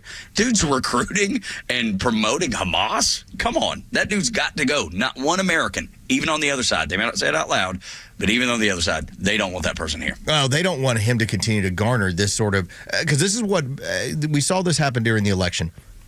Josh Shapiro should have been probably the selection, the governor over in Pennsylvania. Sure. But the fervor during the summer on the left was that Israel was evil and Hamas was in the right. And that was a faction that a lot of mainstream Americans went, hold on a second, why are you siding with terrorists? This is how you become a party of the 20% or less. And so they're still that loud, prevalent portion of the party that is all pro-Hamas, pro-terrorism, anti-Israel. It is just bubbling under the surface. They know that's part of what got them beat in November. So they're just trying. If you notice, they're pushing for this stuff. But when you watch their networks, they're not telling you about why they're pushing for this stuff. It's because their party has a faction that is wildly anti-Jewish, anti-Semitic, anti-Israel. And then to the point about lawfare being their only outlet, Chuck Schumer also said, he said this on PBS, he said, we did put 235 judges, progressive judges not under the control of Trump on the bench last year, and they're ruling against Trump time after time after time. Again, saying the quiet part out loud, we're handpicking judges to make decisions that go against the will of the American people. See, this is where you have to talk about the two ends of this stuff. There's the one end, which is the street communist. That's the person that carries the Molotov cocktail. That's the person that takes their pants down and rubs it against a Tesla. That is the person that does all of the silliness stuff. The one that goes, am I at the BLM rally today, or is the climate change one, or where's my pink vagina hat? Okay, so that's one end of it, okay? Which one? Then there's the other one, and the other one puts on robes, and the other one has worked their entire life to figure out, how do I put myself in such a place of power where I can have the biggest communist influence, where I can help serve the party the best. Now, you may look at the street communists and say, whoa, those Molotov cocktails, and look, they're out there making a difference. No, the dude in the black robe who went to law school and got themselves into this position, they're the ones, and they were selected strictly because they know that they will help serve the Communist Party when it's time. Of course. But I was blind to it, Los, I'll admit, and I think most people... most Americans were blind to that fact. You thought and hoped that people who got on the bench, they served the interest of the Constitution and the interest of the people of the United States of America. Yeah, exactly. It's exactly right. This was an Obama era effort, Tug, where it wildly changed to in order to get on the bench, it wasn't what are your rulings, what is your temperament, it was what is your politics. That's right. And I'm going to seat you there because I know at some point we're going to be able to judge shop, and you'll be there. You'll be there to continue the march. And that's what they've done. And I thought, and I believe the majority of the American people thought, these people are above politics, and they're not. They weren't. And we're now facing the consequences of it. Like when Joe Biden was doing that feverish appointments, the feverish appointments, it was leading up to the inauguration when he was trying to get as many judges seated as he possibly could. That was all part of this. There's no escaping politics. And I think John Roberts, the Chief Justice of the Supreme Court, he knows it. But when he came out lashing at Donald Trump, he was trying to pretend that it wasn't happening. He was trying to say, everything's just fine. Don't worry about it. It's good. It's not politics. Yes, it is. And he knows it. That's the saddest part, is that he's not working harder to correct the problem. Instead, he's lashing out at Donald Trump. Well, Schumer just confirmed a whole hell of a lot for you. Yeah, he did. But I will tell you, and this is how dirty it gets, one of the ways that Barack Obama ended up being rejected by the courts was that when he attempted to create recess appointments for judges that he wanted. Here was the problem. The Senate and Congress were not in recess. He deemed that, well, they're in recess. Wait, no, they're not. No, I'm making a recess appointment. They're in recess. Right. They were not. Think about how dirty that is. It's almost like telling a store at Walmart, hey, I'm taking these 4 tires out of here because they're on sale. Well, no, they're not. No, they are now. Well, they're on that. That's the strong arm of Chicago, Illinois politics. That was how far they were willing to go to make sure that they got the right political judges in place. And quite simply, the courts were more on it. The Republicans were slow on the uptake. They didn't recognize what they were fighting against at that time. Guilty as charged. We have for a long time believed, and unfortunately, our belief and our faith in people has failed us. And I don't know why we would put our faith in people. The good book says people are broken, and they are going to do the wrong thing. It's their sin nature to do that. You have to take that into consideration when you're putting your faith in people. Don't ever do that. You can't. Look, I put my faith in the good Lord. Jesus is the only person I got my faith in these days, because everyone else will let you down. There's only one that won't. But when it came to that, we were slow. We were late. Donald Trump, he's taken notice of something else, and it's Joe Biden's ability to sleep. This is great. I mean, the fact that Trump's taken the time to notice it, this is something we've been talking about forever. The man can sleep anytime, anywhere. Donald Trump, what he's doing is finding ways to insult Joe Biden while keeping it light and easy. He could come forth and say this man can't function. Look what he did. Instead, he's finding fun ways to point out what this man was able to do that made him incapable of working as the American president. Take a listen as, again, this is meant to be an insult, but it's done in a fun way. When you can't fall asleep, you wake up in the night, how do you go back to sleep? Well, the only thing I totally admired about Sleepy Joe Biden is the following. He'd go to a beach. He'd lay down in a cot, barely able to get his feet through the sand. He'd lay down, and within minutes he's sleeping, and you have cameras watching him. I could never do that. I would never be able to sleep like that. That's about the only thing I think that was wonderful. It was a disaster. This man was a disaster. I don't sleep much. You don't sleep much. A lot of people that love what they're doing don't sleep much, I find. And so far it's been okay. He couldn't even get his feet through the sand. He was already out. And it's the truth, man. When you see those videos of Joe Biden on the beach and he almost looks dead. He's sleeping so hard. I mean, he's drawing a comparison. I don't sleep.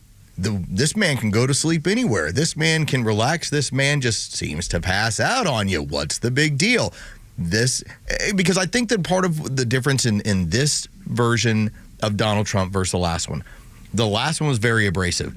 This one is probably equally as abrasive, but he's going about it differently. He has decided, you know what, rather than talk about that Joe's eggs and his brain are all scrambled, let's just say that the man can sleep any place, anywhere, and I find that incredible because it just implies he ain't all there. Yeah, he's not capable. It's what happens when you get to that stage in life when things aren't well. And we all knew that things weren't well. The economy wasn't well. It's brittle.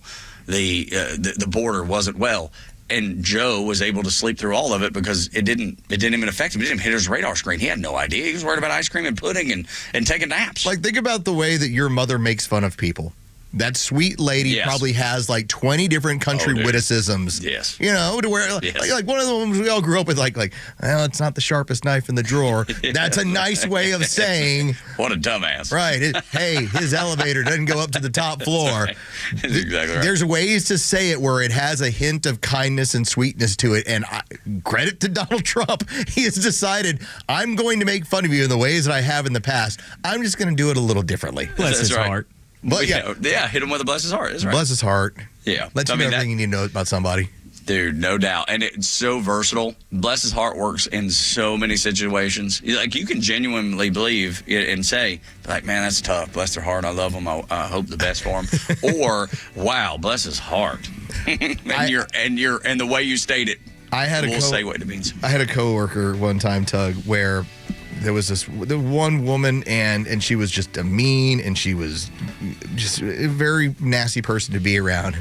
Goodness. And he would just sit there and go, man, she looked like she'd been chewed up by a coyote and crapped off a cliff.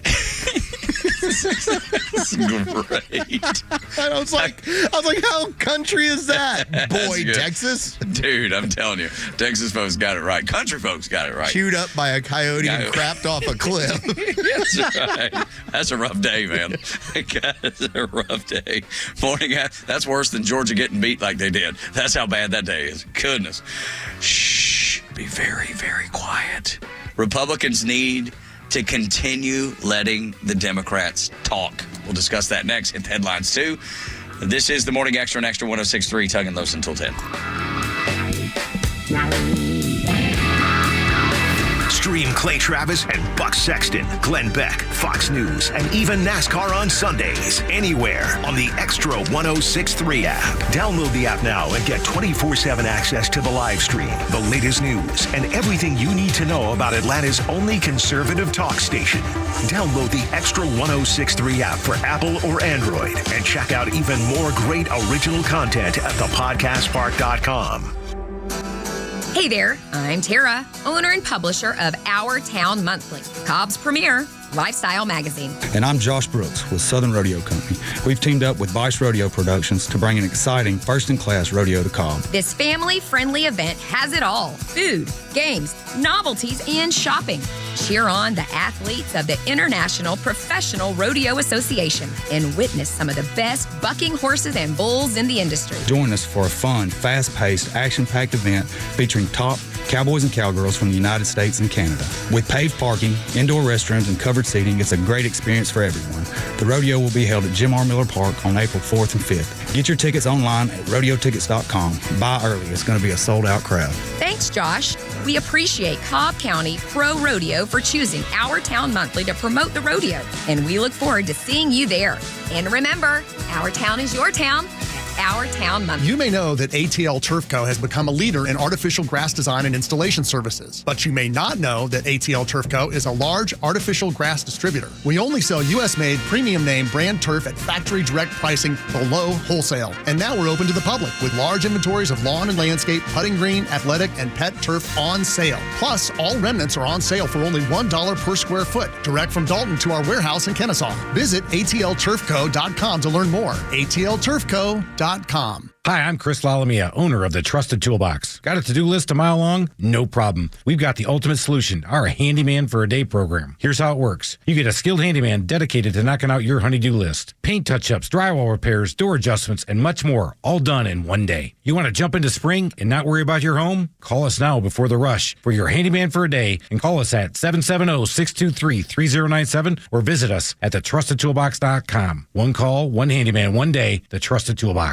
You have enough to deal with after an accident. You don't want to spend a lot of that time messing around with insurance companies. Besides, what are you going to say to them? You really know the ins and outs? David Van Sant at Van Sant Law does. He used to work for the insurance companies. Their worst nightmare. He knows who to call, what to say, how to listen to them, and he has your best interest at heart. Van Sant Law, 855-GA-INJURY. VanSantLaw.com, 855-GA-INJURY. You know the old expression, I love it when a plan comes together? Well, with our First Liberty Notes, this has been so true. Hello, I'm Brant Frost, founder of First Liberty Building and Loan. You hear about our family's company all the time right here on the station. For over 30 years, we've been the local lender who said yes when the big banks say no. A couple of months ago, we opened up our First Liberty Notes program to Main Street investors just like you, and the response has been just incredible. Folks from airline pilots to physicians to even pastors are now earning 8 to 13% interest rates while helping to fuel the growth of local small businesses. If you're a qualified investor with a minimum of $25,000, you too could be earning 8 to 13% interest. We'd love to have you join our First Liberty family today. Go to firstlibertyga.com and see if our First Liberty Notes are right for you. Go to firstlibertyga.com. That's firstlibertyga.com. First Liberty Notes are not obligations of or guaranteed by any financial institution and are not secured by any collateral. They are not FDIC insured or guaranteed by any government agency. You could lose money. SEC accredited investor status must be verified. Securities not offered in any jurisdiction in which it is unlawful. Amazon Business offers smart business buying solutions, so you can spend more time growing your business and less time doing the admin.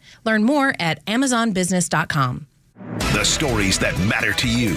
These are your Georgia headlines. Here are your headlines for Friday, March 21st. The state Senate and House have now passed a $250 tax rebate for Georgians who filed tax returns in 2023 and 24. Governor Kemp is expected to sign it. It'll be the third such rebate in the past 3 years. A man accused of killing a Marietta woman earlier this month has been identified as a non-U.S. citizen by ICE. Hector David Rivas is being held at the Cobb County Jail. According to jail records, his birthplace is listed as Honduras. An Atlanta man held hostage by the Taliban for 2 years is being freed. George Glesman was detained in Afghanistan in late 2022. Secretary of State Mark Rubio confirmed his release on X earlier this week. Today's weather, starting chilly in the 30s with clear skies. It'll warm up to the mid-60s this afternoon. Clear skies are expected all weekend with highs in the mid-70s. With your headlines, I'm Jerry Payne. Tug and Los until 10 on Xtra 106.3. And the 7 o'clock hour is brought to you by Van Sant Law Group. If you're in an accident, make the right call. That is vansantlaw.com. Bring it. Yes. Yeah. Oh, sorry, I just got fired up thinking about Van Sant Law. Well, it's easy to do. Look, it's easy to do. You know, another thing that I ran across that I was excited about that was happening.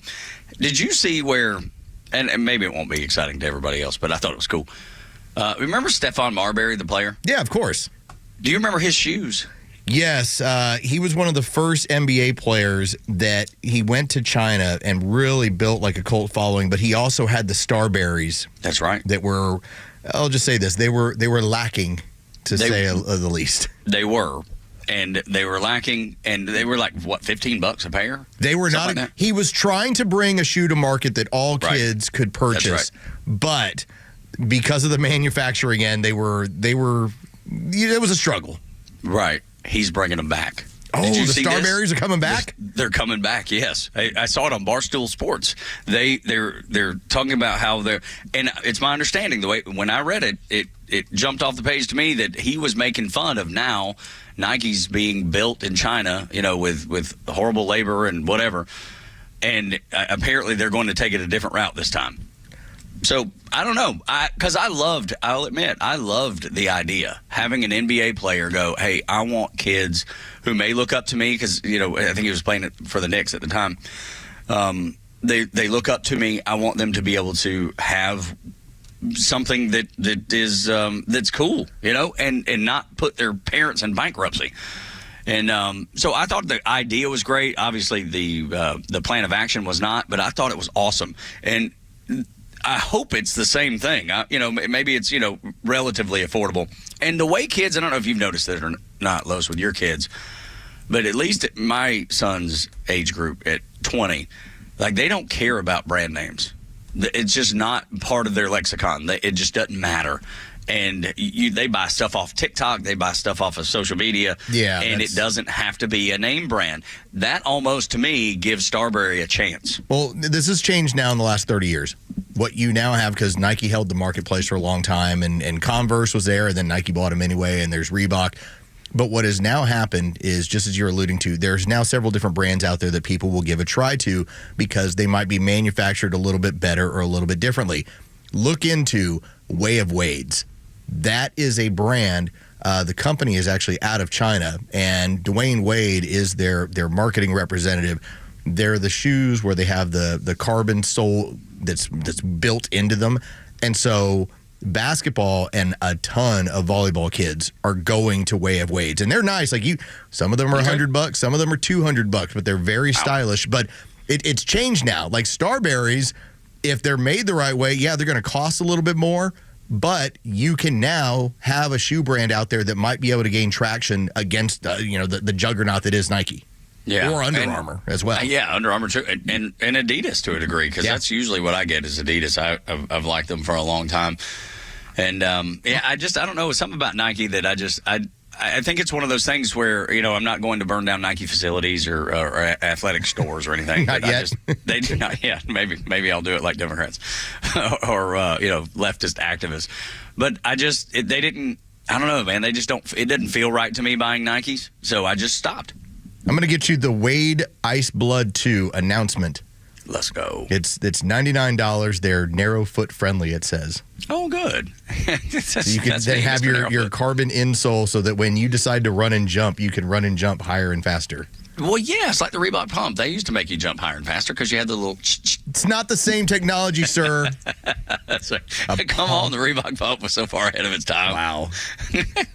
I used to love my D. Reebok. Brown made that entire shoe from that dunk competition and pumping up his Reebok pumps. That's exactly right, dude. It was so awesome back in the day, the Reebok pump.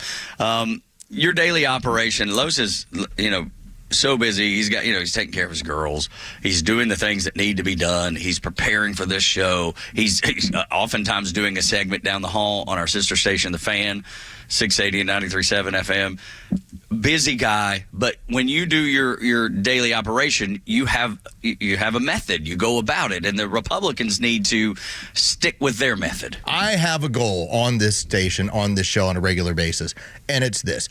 Explain the complicated and show who they are. Demonstrate who the communists are, who the far left is. Let them bury themselves. I could spend all day telling you about what they care about. There's a reason why we played Chuck Schumer talking about what their intentions are, telling you about what their plans are, because we could do it all day long. It's better to let them talk. So I really appreciate this being Senator John Kennedy. And we'll have some more fun audio of his later that really mixes in with Kimmer. But for this one, as part of his interview that he was doing on Fox News, he was asked about, what the plans are. And he basically said that there is an operation that the Republicans are committed to every single day. Take a listen. The moon wing of the Democratic Party is firmly in control. Now, that's great for the Republican Party, but it's bad for America. These people are deeply weird. For example, no honest person whose IQ is above his age doesn't believe that biological sex doesn't exist. But they do. That's what I mean when I say they're deeply weird. Our Republican secret plan for dealing with the Democrats is called Operation Let Them Speak. I love that. Let them speak. Let them talk. That's right, because the more they talk, the less people like them. You had said that during the campaign. The more Kamala speaks, the less people like her, and that proved to be true.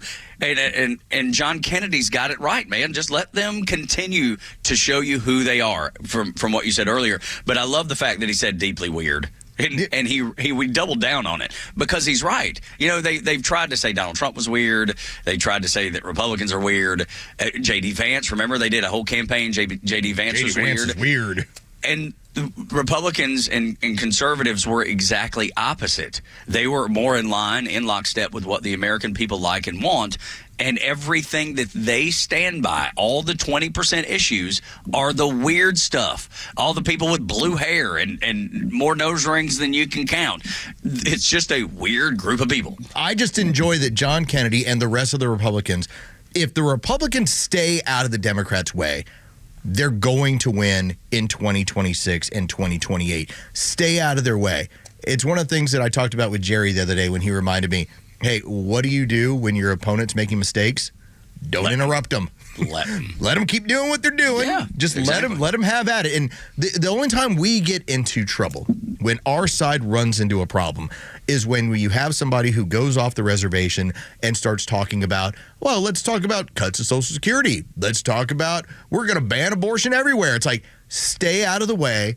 Let them be the ones that are grabbing the microphone and telling you about what their plans are. Because as long as they do it, John Kennedy is right.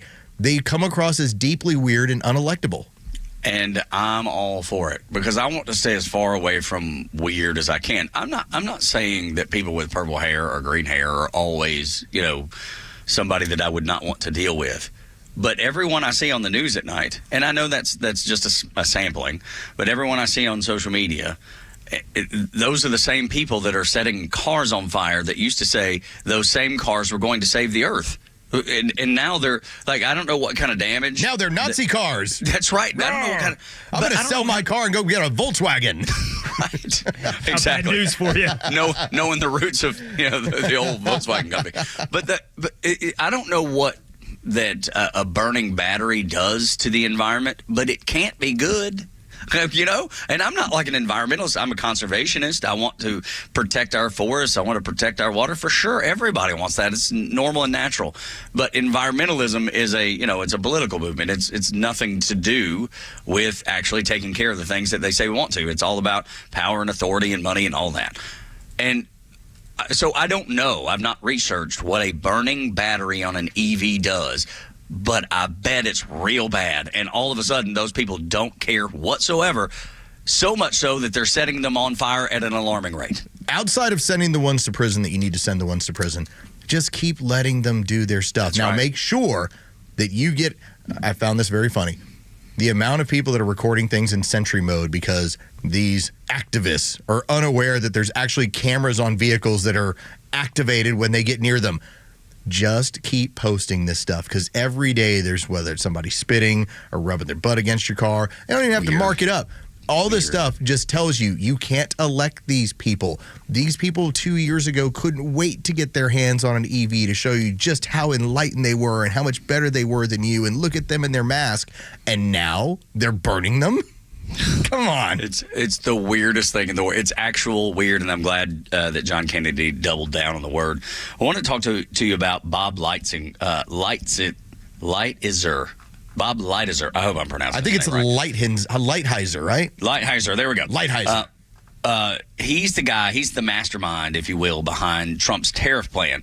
I want you to listen to him because he said we have sent, listen to this number, $20 trillion. Not million, not billion. $20 trillion worth of our national debt out to other people.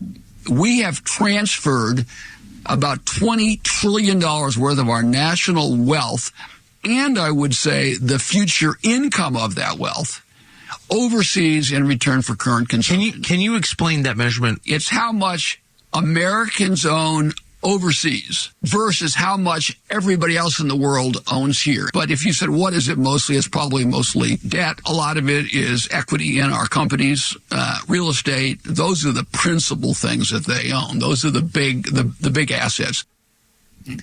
And so we're going broke, and we're sending that kind of money. Since World War II, we're sending our industry to foreign companies. We've done everything but take care of America. We were an America last country when it came, and that's what Bob was talking about there. Just the fact that we have done so much damage to ourselves, and in the name of Democrat policy and leftist policy, and now we're trying to rein that in. And that's what I want to see. I had no idea. I can't even wrap my head, Los, around $20 trillion. It's monopoly money. But that's what Donald Trump's trying to do with the tariffs. Otherwise, we're going bankrupt, and your kids and grandkids are going to suffer like they've never. It won't be an America that even resembles what it was if we ever go bankrupt. That's why it must be fixed. But that number is unreal. Well, it shows you first off how wealthy we are as a nation. That is not even considered part of our debt. But what it does point to is how much we've leveraged ourselves in the interest of short-term money that we have sold. In this case, we have basically traded as our assets. Hey, we'll give you this land. You can buy it. You can take it. But we need credit in another way. We need some money up front right now. So to think that we have leveraged more than $20 million of assets around the world for money up front right now, that is the world's worst credit card. Yeah, $20 trillion in future American wealth that we no longer own because somebody else now owns it. Somebody now has the debt on it. Somebody has the note. And finally, somebody is going, hey, we can't continue down this path. This is unsustainable. This is country suicide. You talked about the other day with, that over the years parties have died. Dude, this is talking about killing off a country if you continue down this path. There won't be a country left. I mean, the land will be here, but there will be no United States of America if we continue down this path for another 10 years, another 20 years. It wouldn't even last that long. Well, the benefit that we have, like, for instance, the Chinese own a tremendous amount of our debt, and they have for the better part of 20 years. They are the great financier of so many things we want to do. We print it, we offer it, they end up buying the debt, they hold the debt. Now, they'll never call us on the debt because that would crush our economy and theirs. That will never happen. But we do have, in some cases, whether it's with real estate or anything else, we do have Chinese masters. And so until we get our academic and our economic houses in order, where we actually recognize what's going on, learn about what's going on, and then make the adjustments to the economy, we are not going to be able to get that debt back and bring it back into the States and say that we own it. We need as much of that we're paid for and that we own back so that we own our own stuff. We've got to figure it out, and we got to figure it out soon. It is imperative. The Trump administration's figured it out. Now we'll see when everybody else starts to learn about it. But everybody else is so far behind on this or are complicit in it. The people you see screaming the loudest about tariffs and about the things that Donald Trump are doing, they're on the take. They're just fine with all of those things. They're just fine with us being in debt the way they are. They're fine with us being consumers, not savers. They love it because somehow or another they're involved in the kickback. They're involved in the scheme. That's why they're screaming so loud. Oh, and they spend so much time giving you false information, or as they like to tell it, misinformation. Yeah, for sure. You're putting misinformation out there. For instance, like Raphael Warnock talked about having 5 Social Security offices in Georgia closed by Doge. Doge had to point out this post is inaccurate. At Social Security is not closing any field sites in Georgia or elsewhere. But this is the fight now. It's now turned into they will lie and they will put out misinformation in order for you to be off balance. Don't pay attention to any of it.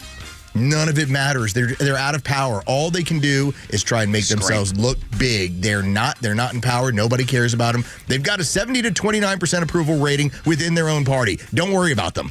Yeah. Marxist and globalist Democrats. They sold out America. And look, those establishment Republicans were involved in it too. But they knew they were making money off of it. They were fine with sending you down the river because they felt like they were going to be okay. Morning Extra on Extra 106.3. 7 o'clock hour brought to you by Van Sant Law Group. If you're in an accident, make the right call. VanSantLaw.com. The biggest difference in VP Kamala Harris and J.D. Vance is not 4 COVID shots. I'll tell you what it is next. The latest sports news, powered by 680 The Fan, and driven to extra listeners by RBM of Atlanta in Sandy Springs, Atlanta's Mercedes-Benz connection since 1964.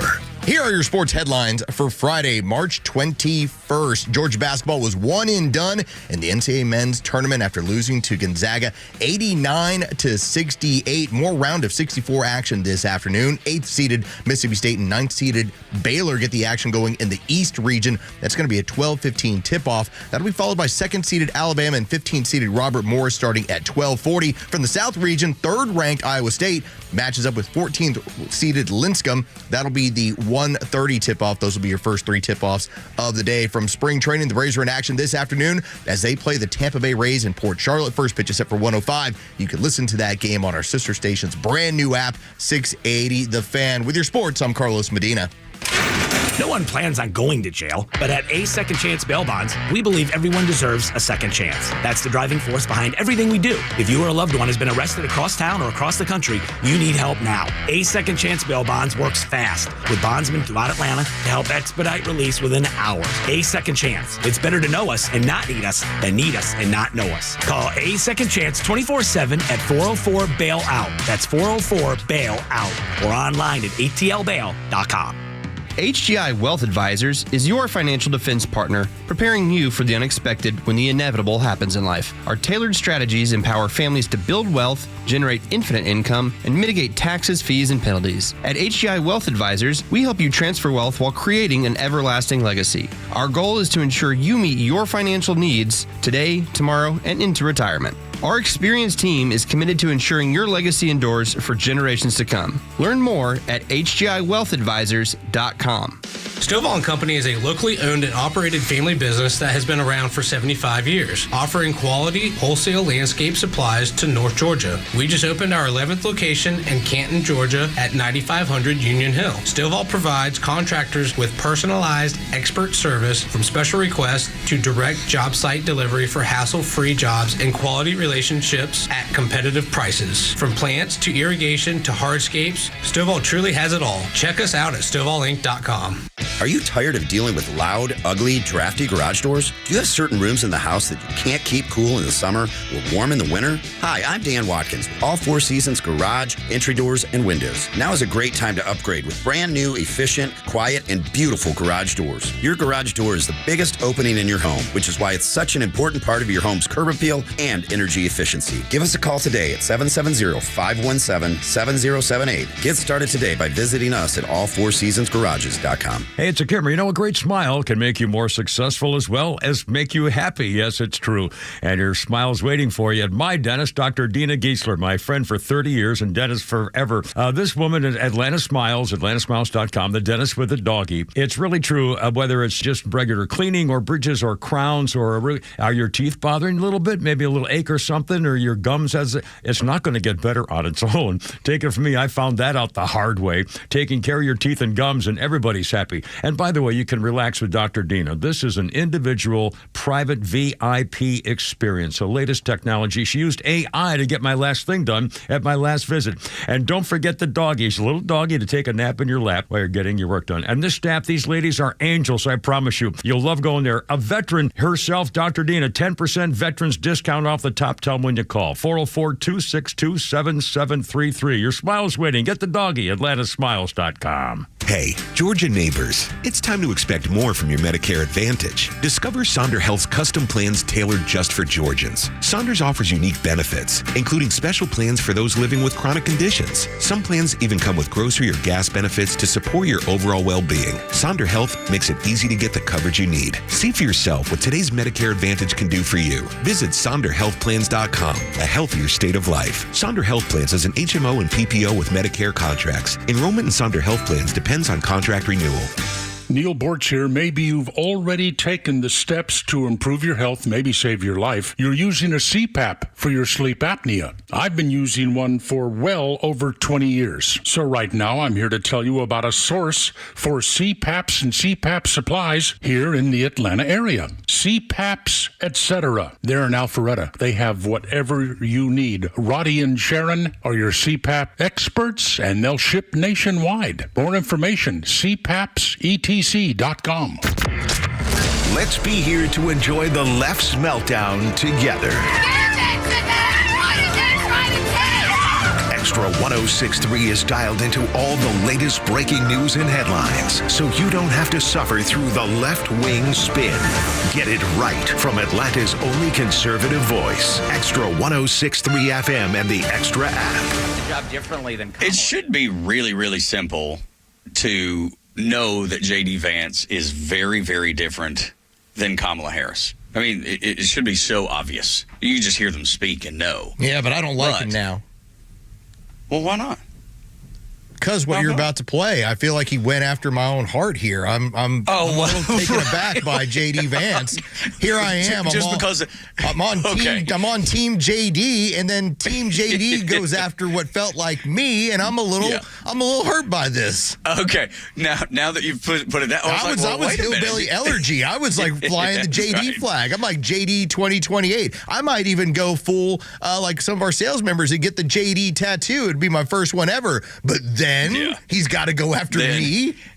He went after you specifically, and your love for one beverage. And I got to be honest, it never even crossed my mind that it would be so upsetting to you. But I'm glad that you've pointed it out, because I need to soften the blow a little bit, because the differences in JD and Kamala are incredible, and it comes down to shots, but not COVID shots. How are you doing the job differently than Kamala did it? Well, I don't have 4 shots of vodka before every meeting. That's one way I think that Kamala really tried to bring herself into the role is these word salads, and I think that I would need the help of a lot of alcohol to answer a question the way that Kamala Harris answered questions. That's exactly right. That's why Los is upset with him this morning, because Los is a vodka Sprite guy. I feel like I caught a stray there, that I was just hanging out, listening to the podcast, getting ready to do my own business, and suddenly he's like, Kamala had to have 4 shots of vodka. Now, the word has been that woman is intoxicated on a regular basis. Now, take with it what you will. Yeah. It's a word that's out there. It's an alleged situation. When you see her look terrible, when you see her slurring her words, that was what her staffers would say. It's the reason why people would leave. They're like, she was belligerent, she was mean, and she was drunk all the time. All right, that sounds like a perfect president when it comes to the Democrat side. But when it comes to actually running things efficiently, J.D. Vance is like, nope, I really don't need the 4 shots. I need the 4 shots before we get into meetings at our office. So does Kamala. J.D. doesn't. That's exactly right. He's so even-keeled. He can take even the craziest of meetings and put them in perspective, probably summarize them very well, and go about it in an intelligent way. And it was so funny because I bet Kamala has 4 COVID shots too, if not 6. So the fact that they're different in that way too, it's just shots all around, whether it's vodka shots or COVID shots, they're just very different people. And I don't know that it would have changed. What's that? I just think about shots all around. How funny that sounds. Shot. Yeah, everybody's just laying them out before you go into a meeting with Kamala. Isn't she just following? She's just following Nancy Pelosi's lead, right? Yes. And Grandma Vodka. That's an efficient nickname. That's solid. Yeah, so now we can call it, I guess, Kamala Vodka. Is there a better way to put that? That's just funny that JD would feel so comfortable to issue that joke. How much in the dumps must even the Republicans look at their Democrat counterparts? Remember, even you had Miss Leavitt get up in front of everybody and point out when they were talking about Tim Walz and some of the stuff he was saying about Elon Musk and going after Tesla, and she flat out said, well, he must be still dealing with what his miserable defeat, his miserable and embarrassing defeat from November 5th. Yeah. They are looking at them like they're jokes. J.D. Vance offered an alcoholic joke on the way into an interview about Kamala Harris. And it's so funny because you would have thought a while back or even 4 years ago it would have been Donald Trump delivering that. And he's actually softened, as we discussed earlier, he softened his message a little bit. He could have, just went to town on Joe Biden being Sleepy Joe all the time. And he was just like, wow, I'm just impressed. Man, I wish I could fall asleep like that. He's just a marvel. When you care about something, you stay up late at night worrying about it, concerned with it, trying to figure it all out. And that's a soft message. J.D. Vance went full Mike Tyson, freaking punch to the jaw, knocking out Glass Joe because of, I guess, Glass Kamala in this case. But isn't it funny to see J.D. be the bulldog of the two? It's not a surprise because of this. Years ago, we talked about the rise of the new right. That there were a group, and in this case, I refer to myself as an aggressive nationalist. I think a lot of them are starting to really fall into that line. And part of that aggressive nationalism is you make fun of the communists. You point out how ridiculous they are, that if you give them power, look at the crazy stuff that they're going to do with it, and ultimately how they're going to try and influence your life on a daily basis. So when you mock them, it makes it easier to defeat them. We see this on a regular basis in wartime, how you always come up with nicknames for your enemy. We are now just starting to implement this and treat these people as what they are. There are good Democrats out there. The problem is they don't get to lead the party and they don't get to get on MSNBC or get to be out in front. So when you get a chance to go after one of these communist stooges, hit him with everything. Hit him with the vodka. Right. And that's just like what Trump has always done, is with Sleepy Joe and Lion Kamala. And he wants those nicknames, so it's easier to root against and they him. stick. Yeah, Crooked Hillary. Crooked Hillary. That's another one. But there's the others, the Democrats that are, holier than thou, the ones that wore the mask, the ones that fly the Ukrainian flag and all that. And I saw a post that said, hey, poking fun at someone's struggles isn't cool. We should aim for kinder conversations. I'm like, this is a communist. This is a communist that's going to go out and set Teslas on fire a little later today. I'm not playing your game of being nice to these people that are communists. Now, if you're not a communist and you kind of got a little bit of a mindset where we can have a discussion, cool. Yeah, sure. That's totally fine. Let's have that. But if you're crazy, I'm going to tell you to your face you're crazy. The last time I did it, I didn't even call the woman crazy. I just brought up what she was trying to talk about, and she ended up punching me in the arm in a bar. Like, her violence couldn't wait to get out. And you know what I asked her? I asked her in front of a handful of people. I'm sitting there just killing time, waiting for a volleyball practice to end. I'm watching a Braves game. I'm just minding my own business. They're the ones who brought me into the conversation. They asked me what I thought about politics. I just kind of looked at them like, you don't want me in this lion cage with you. And I flat out asked the woman, tell me about your favorite accomplishment or what you believe is the policy that's going to make the most sense for America that Kamala Harris is bringing up. And she just sat there. Because there's nothing to say. Because she couldn't come up with anything. Yeah. She didn't have anything. And at that point, now I start in on her. And it's so, and again, I'm doing it with kindness, but by the end of it, she's punching me in the arm. Yeah, because that's all she's got. Because that's all the communist eventually does, and all they know is violence. And here's the other thing.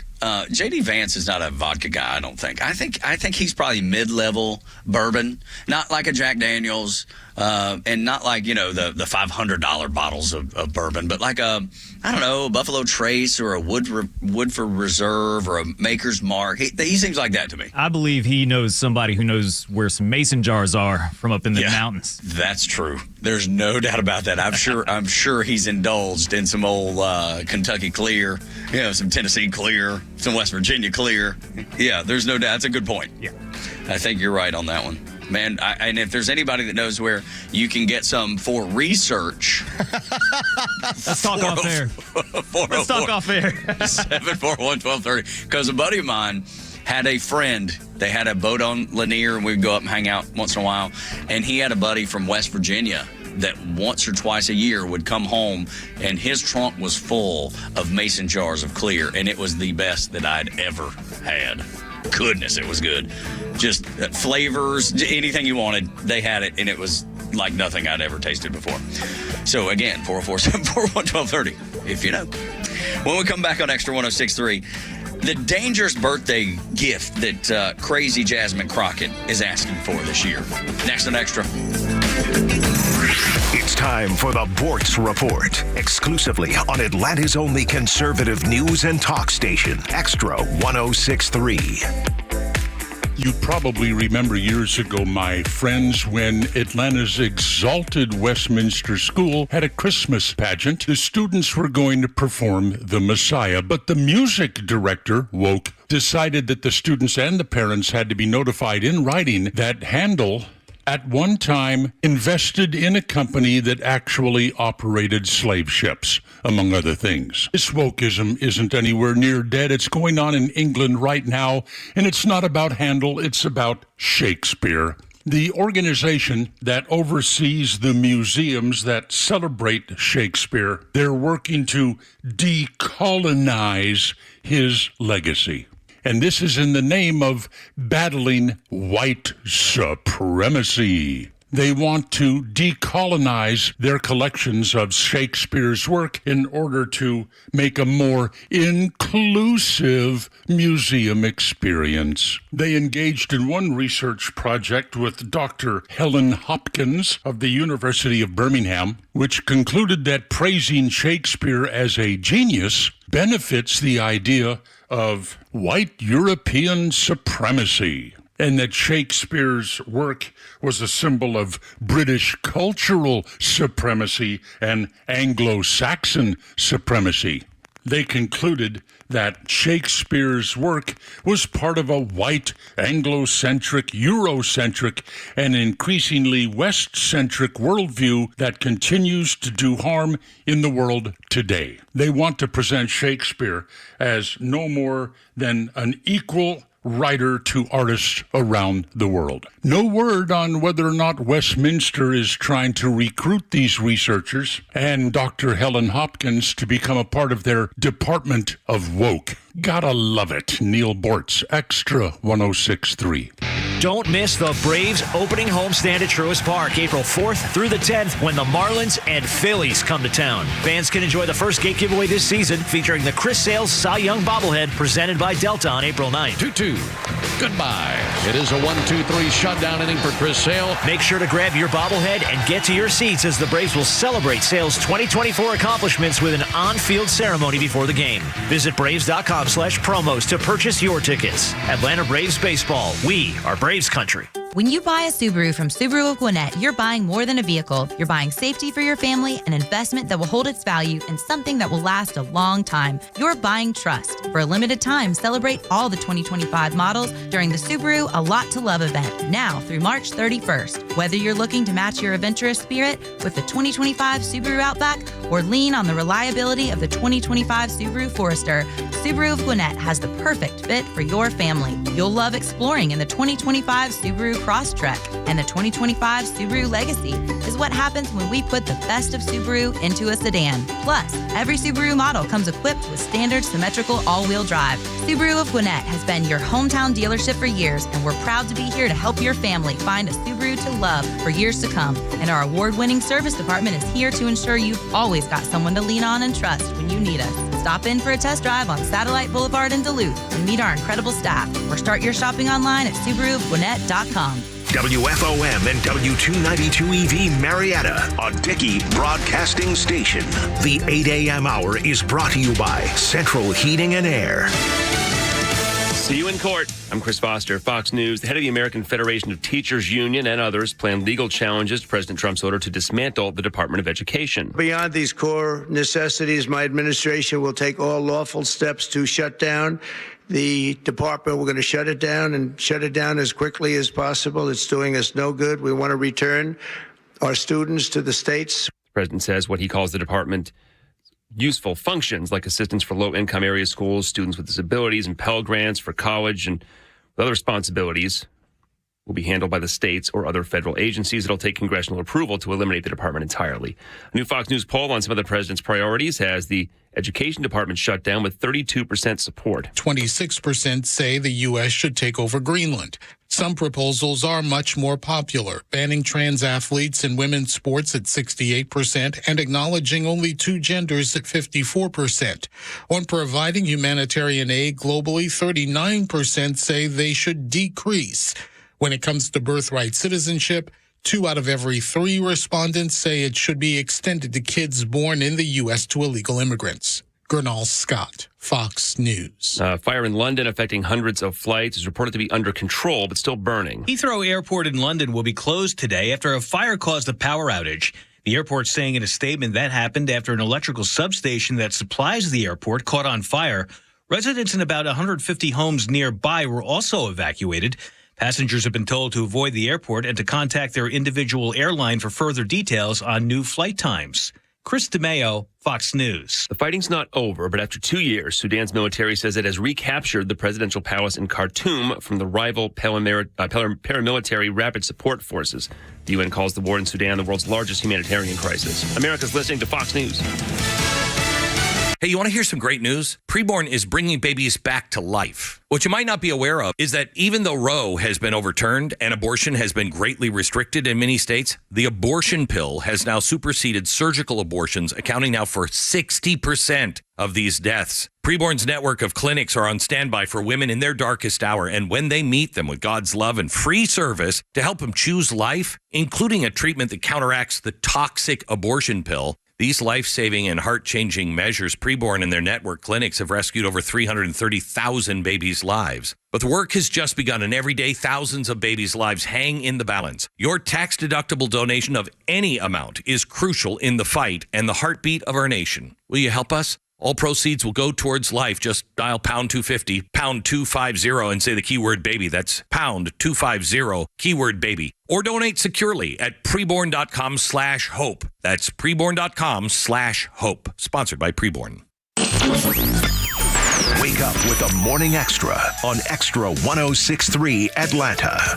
I reckon when you have a birthday that you're allowed to ask for whatever it is you want. You know, if you want new Starberries, you know, that are coming out, maybe you can get some of those. If you want a new car, I mean, doesn't mean you'll get it, but you can ask for it. I don't think there's a restriction on what you can ask for when it comes to your birthday. But Jasmine Crockett, crazy Jasmine Crockett, has she has a wish that I wouldn't have expected, but I want you to, when you hear her, I want you to realize that she knows exactly what she's doing with the language. Think about it. I'll make sure that I keep it short, but I am truly here for very selfish reasons. Starting with, on March 29th, it's my birthday. And all I want to see happen on my birthday is for Elon to be taken down. Yes. Elon to be taken down, yes. So the March 29th. Whatever do you mean? Yeah, Jasmine? Exactly. But see, that's the thing. She's not the street communist. So she knows she wants to veil the language. That way they hear it. It's an ear, it makes their ear perk up. It's the dog whistle. But she is smart enough because she's not street communist. She was raised in private schools. She was, had the best education. She knows exactly what she's doing. So she knew she didn't want to paint herself in a corner by saying kill or attack. She said to be taken down. But that's the dog whistle. She's smarter than a lot of people give crazy Jasmine Crockett credit for. She's really hoping that she has a bunch of cousin Eddies that are willing to go and on Christmas Eve go find the company boss and take care of it for her. That's the dog whistle she's putting out there now. Right. Considering this is all part of the Tesla takedown, and on March 29th, we're going to go cause problems at these places. We're going to try and drive it all down. All right, just quick little reminder here. So Elon Musk does not own some wild amount of Tesla. He does own all of Twitter. And so the weird part is you continue to try and put this stuff out there as far as like vandalism of Tesla places or anger towards Elon Musk, and then you run over to X so that you can post it. So you're actually trying to mess with a business that he doesn't own as much of for a business that he owns entirety, and you've done it so well that the evaluation is now $44 billion, the exact amount he paid for it, which means it's worth even more than that. That's exactly right. Talking about not thinking things through. Jasmine thought her language through, but certainly did not think of the method of getting it to people, because the only place people are, it's not like there are people on Blue Sky. Who's over there? Ain't nobody over there. No. You got to go to where the people are, which is Twitter, now X. And the problem that goes on, and this is the very narrow and short-sighted thinking. Anything you put out there with your Tesla takedown or any of the videos you post or even your silly choose your fighter videos, all of that finds its way onto X. All of it becomes content for X, which drives up the value of X. So please, by all means, keep putting out crazy material. Keep inflating the value of one of his primary products. Yeah, absolutely. And then applaud. Well, I don't know that everybody applauded, but most people applauded when his SpaceX went and got those astronauts. It was a fine American moment. And I'm sure that, the lefties, the crazies, didn't applaud it, but everybody else was like, wow, this is one of the most amazing things that could have ever happened. And it was all because of Elon Musk. Dude, I said it yesterday, he's the Einstein of our day. He's the guy that's doing things that nobody else can. And the thing that the left hates the most is he's doing it on behalf of the greatness of America, and they don't believe it's great, so it pisses them off even more. This is where you have to understand what you're getting involved in when you go after powerful people. So Elon Musk, CEO of Tesla, you can drive him from the CEO ship. That can happen. He can be voted out by the rest of the board. Here's the problem. He holds nearly a 13% equity stake in Tesla. Now, besides Musk, the other largest shareholders are BlackRock and Vanguard. Wow. They couldn't be more on the Democrat side of like, hey, wait a minute. You're actually going after the sort of companies that are primary supporters of what you're doing. So while you're hurting Elon Musk, or at least you think you are, you're not hurting him to 100%. You're hurting a 13% equity stake. You're actually hurting Vanguard and BlackRock. And the fun part is, if he ever was to be voted out of CEO, he still owns 13%, which means when you start buying Teslas again because you're so excited, you made him more wealthy. That's exactly right. They just don't. You can't win this game. Right, but they don't know that. They have no idea. They don't pay attention enough. They just act on emotion. They react. Basic business and math. Of course. You know that. I know that, and people listening know that. And they don't, because they don't listen. They don't pay attention. They act on emotion. That's the difference in most of the time conservatives and liberals to begin with. Like, there's things that have pissed me off in life, right? We've all been there. But I've never reacted violently about them. There's a difference. Like, I may seethe like something that just ticks me off like nothing else. And I think about it, and I process it. I go for a walk. I scream. Maybe I'm driving home, and I'm screaming to the top of my lungs inside the car with by myself. I get it off my chest, and I move on. I do things in ways to diffuse. That way, I get that emotion out when it doesn't matter, when no one's around, and then I try to think through logically. That's the difference in conservatives and liberals most of the time. This is what's going to happen.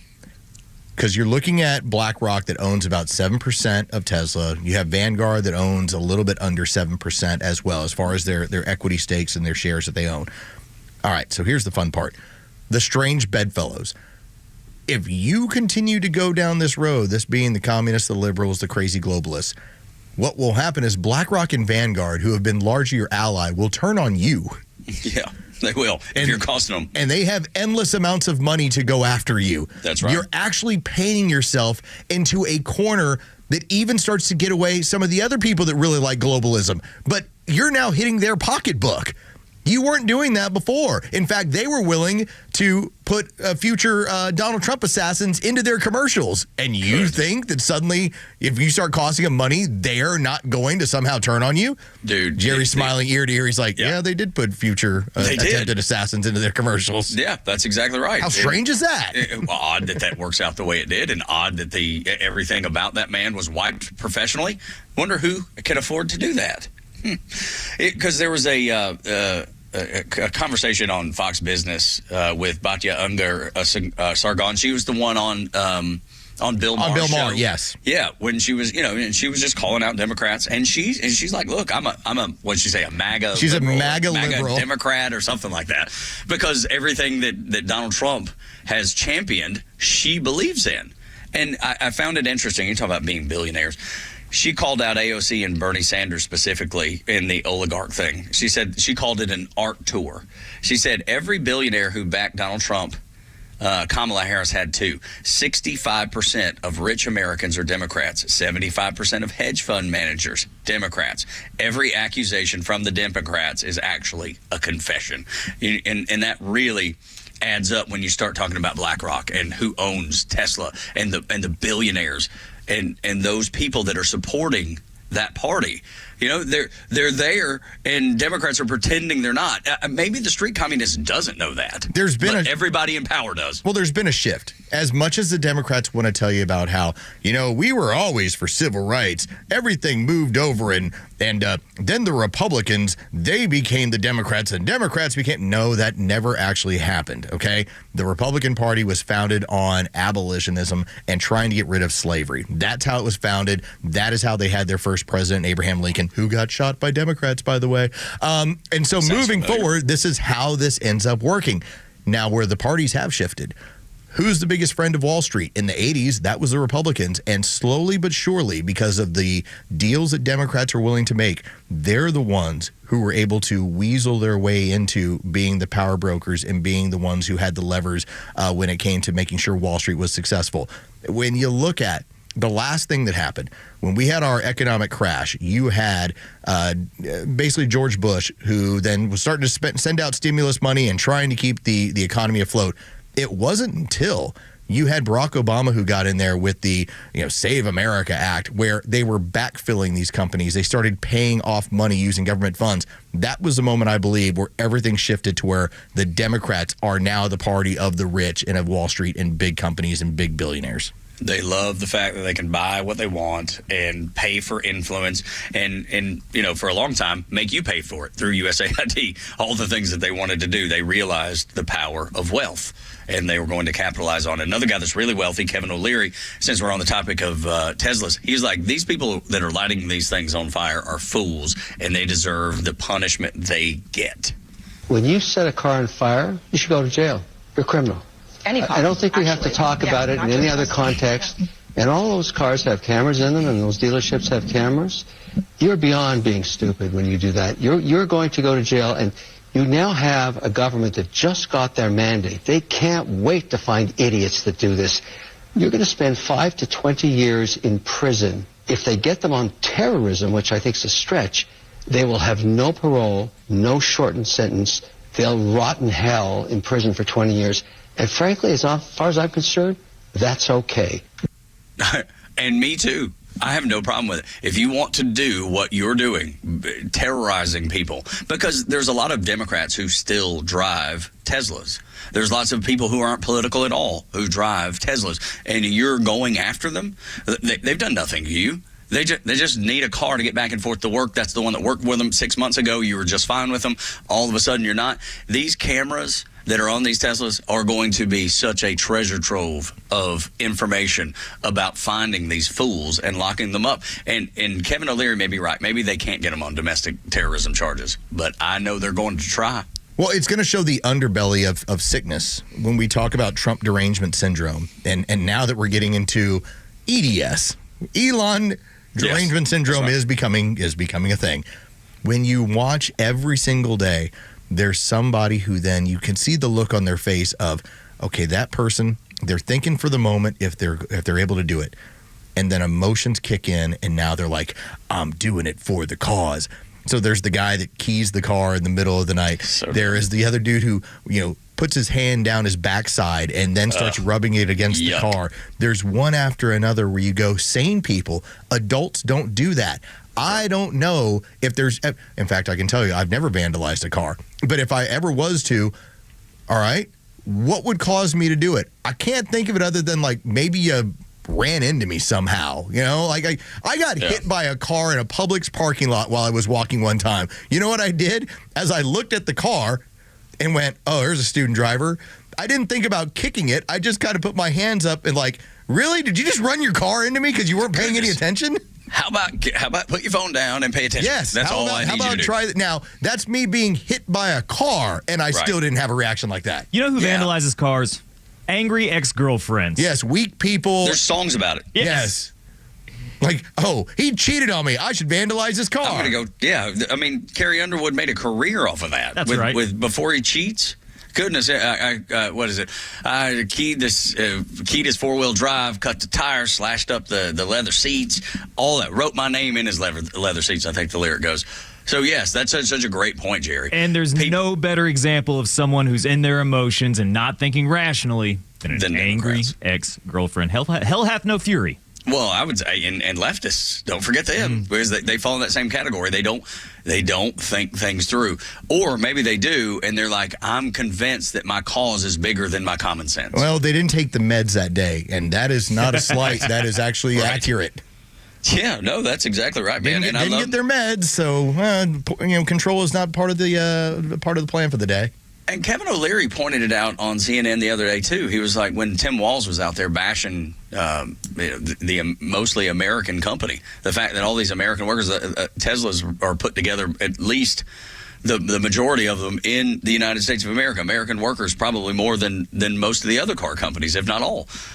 And he talked about how Tim Walz was out there parading and celebrating the stock falling, and he didn't realize, didn't know, didn't care that his state workers' pension fund are largely tied to Tesla stock. They have invested in that. So at the same time, he's cheering, back to your points about business earlier, Los, he's cheering the falling of this stock and how it's going to hurt Elon Musk. He doesn't care or is oblivious to that it's actually hurting the people in his own state, which makes no sense. Yes, when you look at their retirement plus their non-retirement funds, I believe the number was that they had somewhere along the lines of, I want to say like $13 billion invested in Tesla. And so for every single time he's celebrating it dropping, you actually have people in Minnesota who are losing money in their retirement.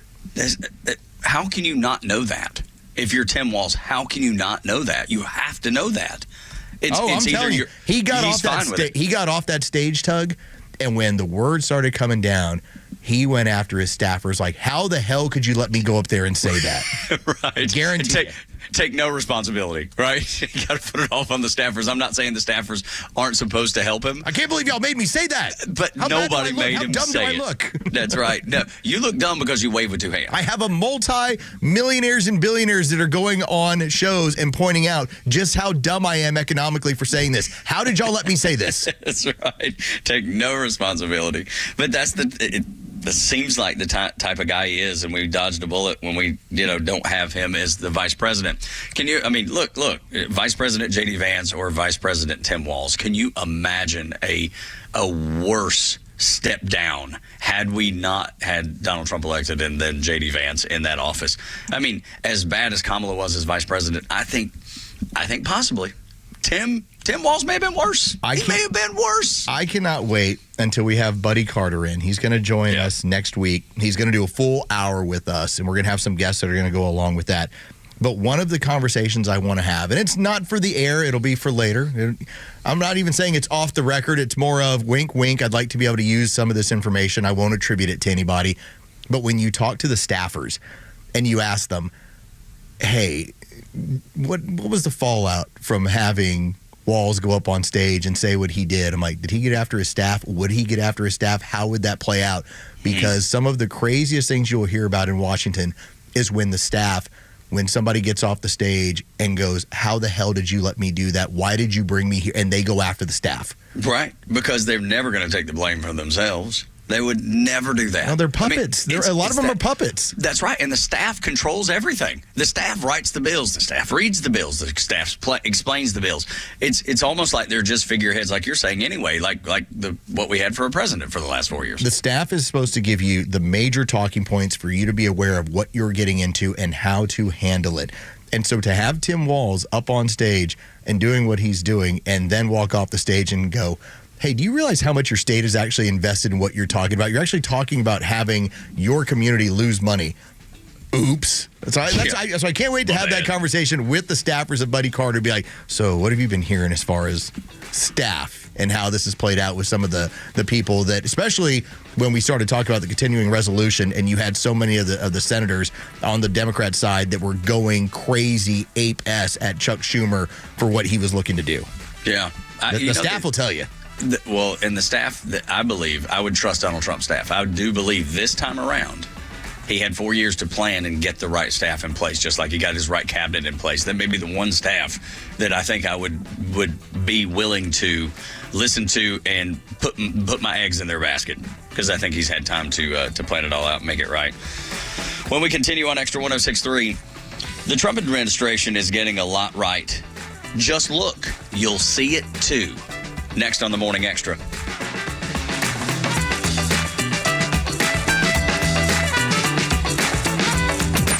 Finally, a president that will fight for American values. The American dream is surging bigger and better than ever before. And finally, an Atlanta news station that covers it the right way. Extra 106.3 isn't about traffic and weather. We care about the stories that matter most to you, your family, and your community. Get traffic and weather on your phone and get Atlanta's only conservative conversation right here on Extra 106.3 FM and the Extra app. Hi, my name is Steve from Marietta, and we hired ATL Turfco to build our dream backyard golf setup. They installed a large 4-hole putting green, a sand bunker, a short game area, and did a full conversion to artificial grass around the pool with decorative retaining walls. ATL Turfco was really creative. They were efficient. The installation was a breeze. Price was completely reasonable, and I definitely appreciated their communication throughout the project. I would definitely recommend ATL Turfco to anybody thinking about doing a backyard makeover. You can check them out online right now at atlturfco.com. Hi, I'm Chris Lalomia, owner of the Trusted Toolbox. Are home repairs piling up? Are you feeling overwhelmed? Relax. We've got you covered. From drywall dings and leaky faucets to deck repairs and trim replacement, we're your one-stop shop for everything for your home needs. No more juggling multiple contractors. Just call us at the Trusted Toolbox and we'll handle it. Your home deserves the best, and we don't want you breaking your back trying. Call the Trusted Toolbox today at 770-623-3097 or visit us at thetrustedtoolbox.com. The Trusted Toolbox, your one-stop shop for home repairs and more. Hey, it's a Kimmer. Okay, you're driving along. Suddenly you hear that horrible sound of metal and crunching. It's an accident. Even if it's a little minor fender bender, man, that could be a nightmare. First, obviously, take care of yourself. But before you make a deal with an insurance company or anybody else, call David Van Sant with Van Sant Law. You know why? Because he used to work for the insurance company, so he knows how to get the right settlement and right away. Van Sant Law. Don't forget, if you don't get paid, they don't get paid. Protecting your interests. Insurance is great, but it's complicated. 855-GA-INJURY or vansantlaw.com. The future of business in Georgia is bright, and Georgia Power is a driving force behind the businesses and organizations that are vital to the growth of the state. Just ask Mike Plant, President and CEO of the Braves Development Company. I think back about 2003 when I started with the Braves and just knew we had to create a destination that people wanted to come to year-round. We had a blank canvas, and I think we had a pretty good feel for what would be a year-round destination, mixed-use development, lifestyle center, all those. Fortunately, we have this incredible relationship long-term with Georgia Power. Right away, they saw our vision, they got our vision, understood it, and they knew they needed to be a big part of that. They are leaders as far as being part of this community. We don't have power, we don't have life, So they've been a great partner of ours, and they're there with us every step of the way. To learn more about how Georgia Power is helping businesses big and small, visit GeorgiaPower.com and tune in all year to discover how they're powering the future of Georgia. At the Piedmont Bank, we're proud to be one of Georgia's largest community banks, focusing on serving businesses and the communities they serve. With headquarters right here in Metro Atlanta, our tailored banking expertise and solutions help meet the diverse needs of our customers so they have what it takes to grow, expand, and thrive. It's what elevates us above the rest. Find a location near you at Piedmont.bank and experience elevated banking for you and your business. The Piedmont Bank. Banking elevated. Member FDIC, an equal housing lender. It's here. The factory-authorized Liberty Safe truckload clearance event. For 3 days only, the Safe Market and Liberty Safes of Atlanta is slashing prices by up to 40% on top-quality American-made safes. Gun safes, home security safes, all must be sold. With 3 convenient locations, there's never been a better time to buy. Thursday, March 20th through Saturday, March 22nd only. Shop online or come into any of our 3 stores for more savings. Call 770-242-0055 or visit thesafemarket.com. 770-242-0055. The stories that matter to you. These are your Georgia headlines. Here are your headlines for Friday, March 21st. The state Senate and House have now passed a $250 tax rebate for Georgians who filed tax returns in 2023 and 24. Governor Kemp is expected to sign it. It'll be the 3rd such rebate in the past 3 years. A man accused of killing a Marietta woman earlier this month has been identified as a non-U.S. citizen by ICE. Hector David Rivas is being held at the Cobb County Jail. According to jail records, his birthplace is listed as Honduras. An Atlanta man held hostage by the Taliban for 2 years is being freed. George Glesman was detained in Afghanistan in late 2022.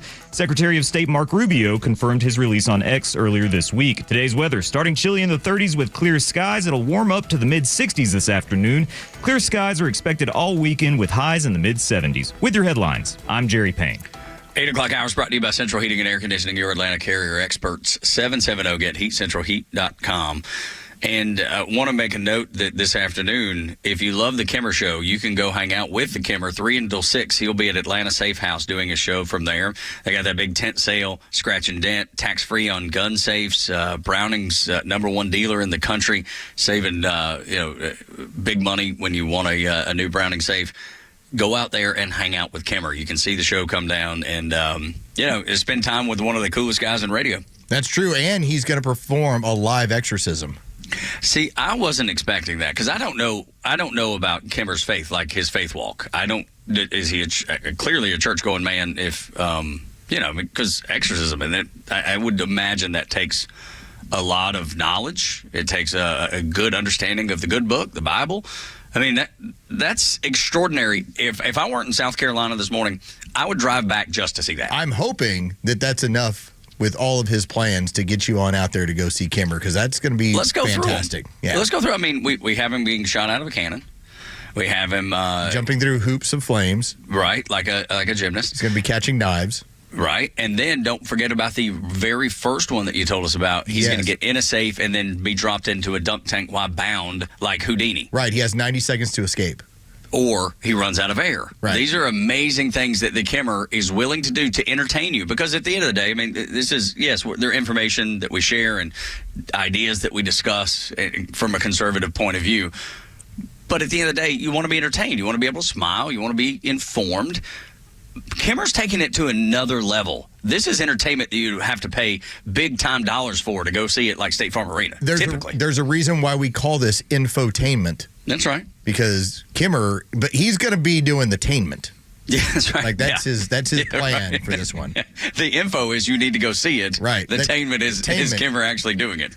Yeah. Right. So live exorcism. Yes. That's impressive. I hope there's a documentary that goes along with it, because I know if there is, you'll watch it, and of course I would watch it just because it's Kimmer, and as you know, I'm slowly proving to you that I do enjoy things like pyramid documentaries and stories about the pyramids and all the interesting things that we're learning about the pyramids that we talked about a little bit yesterday. I have no doubt about this. I just know that you're in more of a time crunch. So Always. You investing a lot of time in some of this stuff that I do. I don't expect it. I do respect that you do it. It's pretty fun. Yeah, no, I love it, man. And when I do have time, which is rare, ask my sweet wife, she'll tell you, it scheduled down to the second, which is not good for anybody, your family, your health, your quality of life, none of that. But when I do have time, man, some of the stuff that Los talks about, and you listening right now, when you hear him talk about documentaries, go watch it. Because it'll entertain you, you'll be informed, and not only that, you'll be smarter for it at the end. That's why we call him the Oracle of Atlanta. That's why we call him Front Office Los. He's the numbers guy. He was exiled to Xtra 106.3 because he was the leading numbers guy across the Southeast, as far as I know, the biggest sports station in the South, doing numbers for NFL draft boards and all this sort of stuff. And then they found out he was conservative, and they sent him down to the island of misfit toys. I am the modern day Napoleon of sports talk radio. That's right. But that's Do you keep your hand tucked in your shirt? Yes, currently. Ready to go. Of course. That's right. I remember growing up, I had this friend. His dad would sit and watch TV, and it was like Al Bundy. He had his hand tucked right in the top of his pants. I always thought it was weird.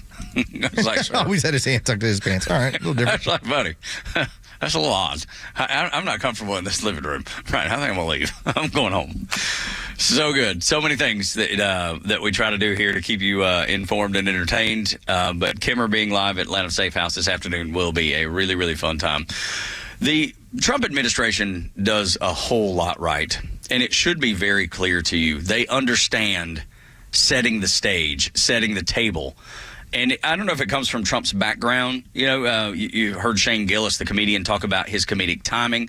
But he understands what things need to look like to be successful. Yeah, the optics game. We talk about in the era of television how you can mess this up. And first off, let's just be honest about it. Part of what the last administration was doing was trying to limit the exposure that Joe Biden had to the television camera because they knew every time they were in trouble. So it got all the way to a debate in the summer before the rest of America went, he ain't here. It's just not possible. So when Donald Trump has been playing this optics game, how has this played out? First off, when you had the Kamala Harris situation of, she said she worked at McDonald's. She told you she worked at McDonald's. There was no proof of her working at McDonald's. What did Donald Trump and his team do? Go to McDonald's. Put him at McDonald's. He's buying your food. He's making the fries. Donald Trump at McDonald's. What happened when Joe Biden got wind of the Kill Tony joke about how Puerto Rico has all this trash because they have such a huge garbage problem? He then made the sneering remark of, well, Donald Trump's followers are trash. Then had to walk that back. What did Donald Trump do that next day in the afternoon? Pulled up in a trash truck. This is how you're winning the optics game. This is how you come across as not only getting it, but hitting home runs. He waited nearly 90 minutes to bring up and point out that young man during his joint session of Congress, to point out this young man's been fighting brain cancer for 5 years. At that point, the Democrats were too tired, not paying attention, too slow, too on their phones to get up and clap for a child who's been fighting brain cancer. That's the optical win. And so that just continued yesterday with having kids in DAS talk about how the government is not taking care of these kids. We need to send it back to the states. This is winning on every level from the optics and using the bully pulpit. Going back to that speech, too, he knew what the Democrats were planning. I mean, you had Hakeem Jeffries saying, don't do anything that's going to embarrass us, is going to bring negative attention to us. We're already in bad shape. Donald Trump knew that they couldn't, if their speakers, if their speaker in the House, their minority leader in the House is telling them, that's the telegraph, that's what they're going to do. Donald Trump knew it was coming, so he set them up in the beginning to look like fools. That way, because most people watch this speech, they're not watching the whole thing. They're going to check in for 15, 30 minutes. Maybe you watch half of it. Trump wanted the American people to see them look foolish. They got to see that. And then if you stuck around, you got to see, what was the name? Little DJ. The kid with brain cancer, and then you got to see them sit on their hands. It was more important for Trump, I believe, to let the American people know what these people on the left, these Democrats, are doing, and how they behave in front of the world in a place where you should be at least a little bit respectful of the room and the office. They weren't able to do that. They weren't capable of doing that, and he wanted the American people to see it. And he knew that social media would work on his behalf with DJ, with the Democrats sitting on their hands and not applauding for that young man. I think there was one Democrat that stood up and actually clapped. One lady who was still paying attention long enough to go, oh, God, this is a moment I need to get up and make sure I'm clapping, because the rest of these people that are, let's face it, they're all, for the most part, in power. The real heavy hitters are all in their 70s and 80s. They're not paying attention after an hour. In fact, an hour into the 10 o'clock hour, they're ready to go to bed. I can't remember who it was, but I remember the camera panning over to one of the Democrats and them physically being asleep with their eyes closed. And they went over. It went back there a couple times, and you could probably search it on X or on probably X. Google's not gonna let you find it, but if you go to X, you could probably search for sleeping at joint speech, and it'll come up. You'll see it there. But they, to your point, physically sleeping. They weren't paying attention. They had no idea what was going on. Donald Trump was masterful in the optics of that day. He knew exactly what they were going to do. He anticipated it, and he let them melt down in front of everyone. They continue just finding ways. Just as we played the audio before of John Kennedy saying, we're just going to let them talk. Just let them be them. That's all you need to do. You just be adults in the room and let them be them. Yeah, and they are failures. They're angry by nature. It's who they are. You're seeing that with all the destruction that they cause. I mean, I don't recall any protests by conservative groups or Republicans that involved any sort of violence. Like March for Life. Let's take that one for example. March for Life. I know that one goes on, and there are thousands and thousands of people that go to the one locally here in Georgia at the state capitol, and then there, the giant one in Washington D.C. Do you ever see fights? Do you ever see people burning anything down, burning effigies? Yeah, really? Do you ever see? No. Yeah, but that's the thing. It never happens. It just doesn't happen on this side. I'm not saying I probably shouldn't say never, but near never. Well, let's point out. And this is what they always go to. And I know this because I see it on X, and I'm just like, come on now. They'll do look how they were hanging the vice president in effigy outside on January 6th. And it's always the same thing. You go back to the video and you'll see these are people that were from Antifa who switched into MAGA garb so that they could do what they were doing. Our side doesn't do this. And until they do, don't tell me about it, because the Democrat methods, I tell you about the playbook being so old. The playbook never changes. It hasn't updated for years. They used to burn crosses. Now they burn Teslas. It's still the same thing. It's still intimidation. It just happened to be, I'll burn this in your front yard so you don't consider going to vote. Now, instead, I'll burn your Tesla in your front yard so you stop supporting Trump and Elon. Did the game change? No. Just the method. Just the method, yeah. There's a blog that I follow called The Liberal Patriot. And I don't agree with this guy half the time, but I do believe he's a kind of a common sense guy. Our politics are different, but I think he's a really smart dude. I don't always agree with him, but I think he's a smart guy, and he's reflective on just how bad the Democrats, how bad a shape they're in. And he tries to paint a silver lining, but if you peel all that away, all the silver lining in his blog, he tells you exactly what we've been saying on this show. They may not win another pivotal election on a national scale for decades. And he gives all the reasons, but the ones that he focuses on were the ones that I thought were really smart. And it's people leaving blue states in droves and losing those congressional seats that we've been talking about for how long? Elon Musk talked about it. He's talking about people leaving New York and California and them potentially losing. The next time we do the census, them potentially losing more seats in New York and California. And guess where they're gaining those seats? Texas, Florida, Iowa, Nebraska, all those deep red states, because that's where people are evacuating to. And that's what he calls as the hole that the Democrat Party is in that they can't get out of. And that's the concern they have, because as you flood into these areas, like for instance, if you go to Florida, you can have people go from California and New York in droves. Now, it's going to improve the congressional numbers for those areas. They're going to get more seats. What you're not going to do is you're not going to turn them blue or purple. It's too red of a state. It is wildly red. I mean, Miami-Dade County, once that went red, you don't have a chance. So what their concern is that even when they send more Democrats out, they're not seeing the results. The other problem, too, is that the Republicans that decide to leave those states, well, they take their politics with them. And so for every person they lose, yes, it's a problem. And the fact that they can't then go somewhere else and turn that blue or purple, that's where the math is starting to add up against them. Listen to this. New York, California, Illinois, between 2020 and 2024, lost more than 100,000 residents. Florida and Texas both gained 2 million. Those are gigantic numbers. Insane. And on top of that, between July of 2023, July 2024, Florida, Texas, more than 1 million residents combined. Illinois, New York, California barely got 400,000, and that was they chalk that up. He chalks that up to COVID, and he's like, "Here's what's going to happen, man. California on track to lose 3 seats in the House, 3 electoral votes." And that would be after the 2030 2030 census, yes. Yeah. New York could drop 2 seats. Minnesota, Oregon, Rhode Island, Illinois, all might lose a seat. Texas, Florida, expected to gain 4 seats. Idaho, Utah, on track to gain a seat. You just start seeing the shift of power because of what the Democrats have done to themselves. Yeah, and I think COVID really kicked it off. And then as people started to move to other places, like we have, they're not family friends of ours. We have some friends, and they happen to be family that they know of, where they lost their house in the California fires. They have since went to Florida, and they went to Florida on a temporary basis until they kind of got their insurance situation taken care of, and they kind of saw what the rebuild was going to be.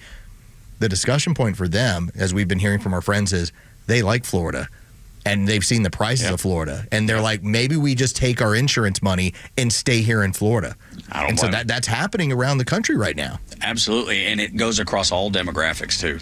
That's the other thing that's scary to the Democrats, right? Because they rely on particular demographics. That's always been their bread and butter, minority demographics. And those people are leaving the states, those blue states, because they're tired of paying high taxes. They're tired of the nonsense that's happening, and even down to their local governments, which we've talked about how important local government is to be involved in just as much as it is on a national level.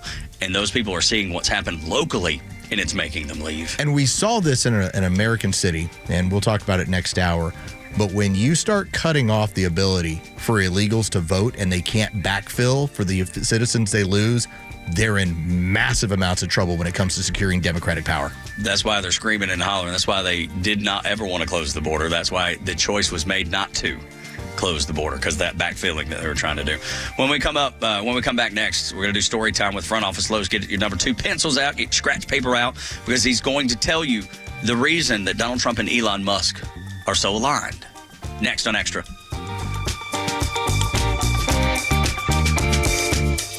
The latest sports news, powered by 680 The Fan, and driven to extra listeners by RBM of Atlanta in Sandy Springs, Atlanta's Mercedes-Benz connection since 1964. Here are your sports headlines for Friday, March 21st. Georgia basketball was one and done in the NCAA men's tournament after losing to Gonzaga 89-68. More round of 64 action this afternoon. 8th-seeded Mississippi State and 9th-seeded Baylor get the action going in the East region. That's going to be a 12:15 tip-off. That'll be followed by 2nd-seeded Alabama and 15th-seeded Robert Morris starting at 12:40. From the South region, 3rd-ranked Iowa State matches up with 14th-seeded Linscomb. That'll be the 1:30 tip-off. Those will be your first 3 tip-offs of the day. From spring training, the Braves are in action this afternoon as they play the Tampa Bay Rays in Port Charlotte. First pitch is set for 1:05. You can listen to that game on our sister station's brand new app, 680 The Fan. With your sports, I'm Carlos Medina. Join A Second Chance Bail Bond CEO Daniel Madelon and host Tug Cowart for the weekly radio show Back Your Blue. They will highlight special initiatives, criminal justice programs, and community events aimed at keeping our communities safer. Tune in Saturdays at 10 a.m. to learn some good news about and from the law enforcement and justice communities. This week's guest is Gwinnett Sheriff Kibo Taylor. Tune in on Saturdays or catch up on all past episodes wherever you get your podcasts or at thepodcastpark.com.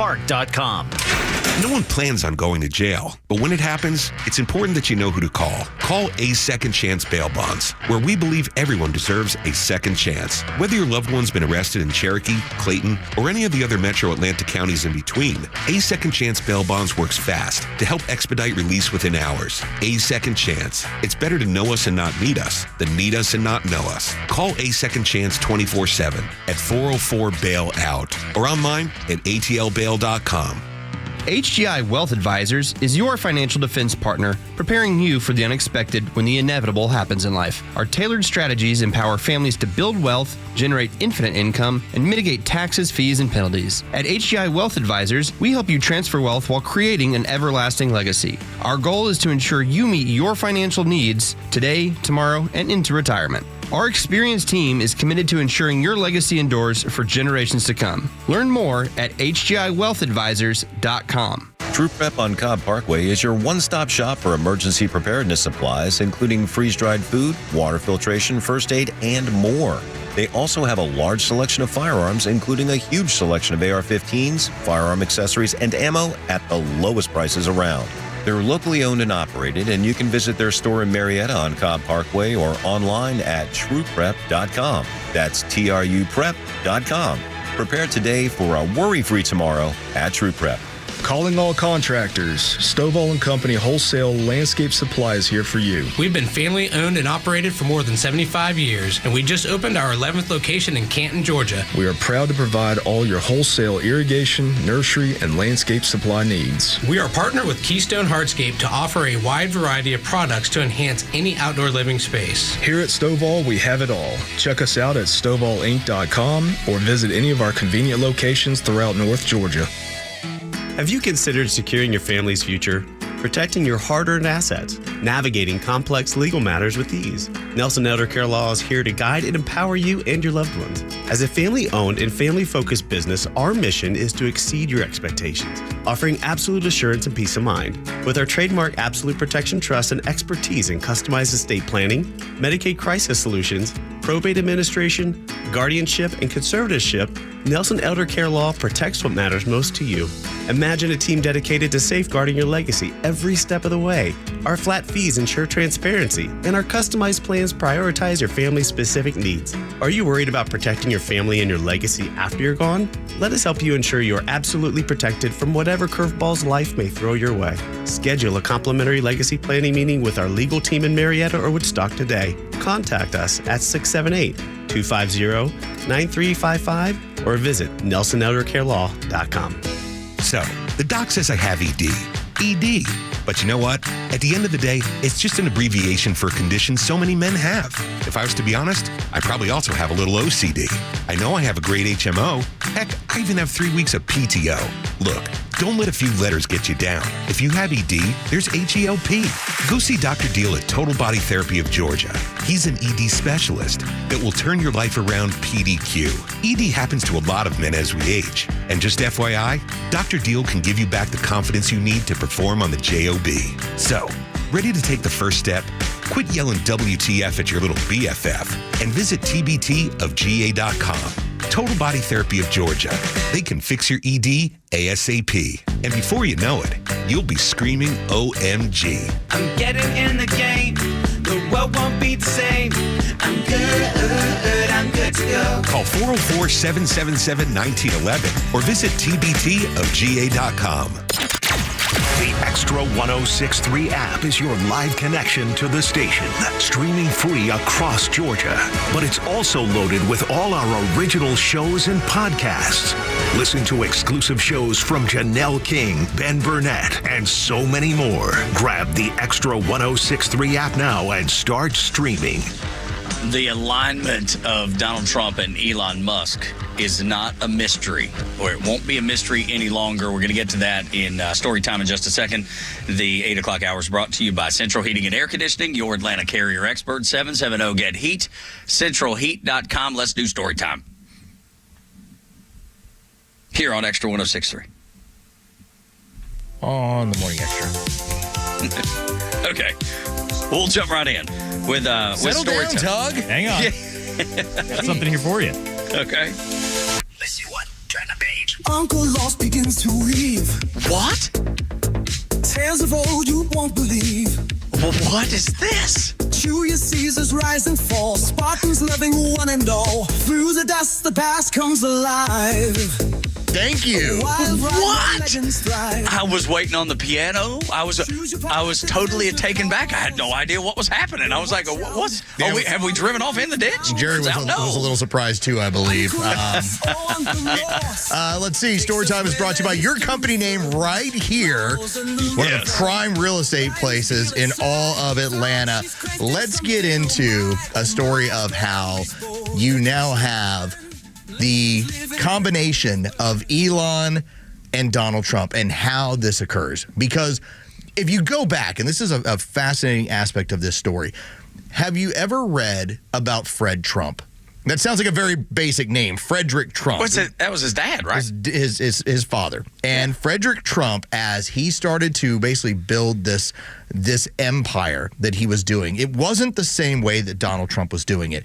He was actually providing low-cost housing.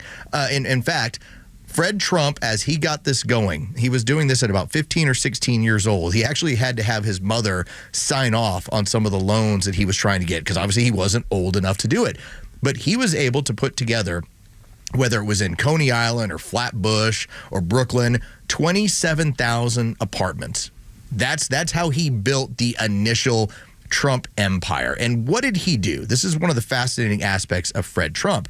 He would take small units, small lots. He would create these high-rise constructions, but it was always at low cost. And he would find ways to make things happen. For instance, when it came to one of the stories is about how when you needed disinfectant, Fred Trump would save money by ordering the supplies and mixing the stuff himself. It is said, this was one of the quotes, and you can find this story from cityjournal.org. It points out how he would walk through the studs and across the plywood floors, picking up unused nails to hand back to his carpenters the next day. He was basically making sure we're not going to drive up costs by losing supplies. We're going to find ways to do this in a more efficient manner. Very blue-collar way of thinking. Efficient manner. Let's keep that one in mind. So that's where that came with Fred Trump. And so by the time that Donald Trump comes along, Donald Trump is now doing it in a more flamboyant manner. But there was an important aspect here, and this is going to lead to a piece of audio for you. Donald Trump was sent by Fred Trump regularly down to the work area. And it was, go be down there for several hours. Well, why? So that you can know how these workers are doing the job and what they need and what's going to be important to them, and just so you're around it.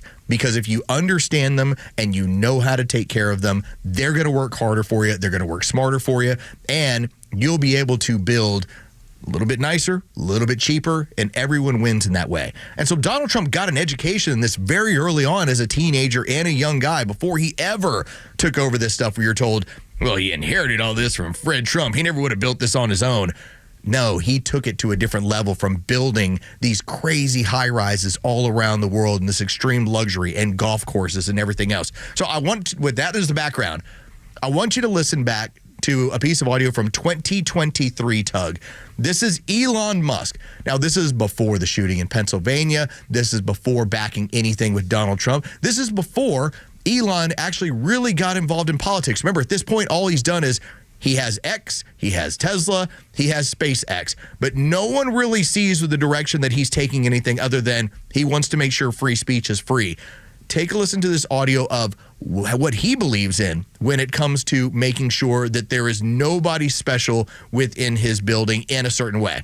I actually know the people on the line because I worked on the line and I walked the line and I slept in the factory and I worked beside them. So I'm no stranger to them. There are many people at Tesla who have gone from working on the line to being in senior management. There is no lords and peasants. Everyone eats at the same table. Everyone parks in the same parking lot. You know, at GM, there's a special elevator only for senior executives. We have no such thing at Tesla. We give everyone stock options. Many people who are just working the line, who didn't even know what stocks were, we've made them millionaires. And I just want to say that I'm incredibly appreciative of those who build cars, and they know it. That's incredible. Imagine, and it's so relatable. Imagine how they're aligned in this way of what Fred Trump did with Donald Trump. Yeah. And the experience that Elon has had from how he believes his work staff should basically interact and why they would ever align with each other to protect the American worker. Does it not become more clear as to how exactly this formation has happened? Oh, it makes so much sense. And it reminds me a little bit of the story of Brian Cashman, the GM for the Yankees, the guy that, he started as a bat boy and then he worked his way up through, he was on a summer trip to Florida to visit his grandparents and was a bat boy at spring training or something. Fell in love with baseball, got in as an intern in MLB with the Dodgers, the Yankees, somebody, and ultimately went from bat boy to GM. It's that same appreciation for every step of the journey. Yeah, and it gives you a bigger perspective. When you are, when you're a Nepo baby, there are times where you do not get the big picture because you were born on third and you thought you hit a triple. I think what's been very clear with both of these people, it's that even though they have had economic advantages, they have also had this upbringing where you were told you didn't earn this advantage. Like, you're going to figure out, this was not going to just be handed to you. I think about this in the terms of what Shaquille O'Neal does when he would be up here on a regular basis. Oh, just a great dude. Shaquille O'Neal was doing his Big Shaq podcast out of this building for years.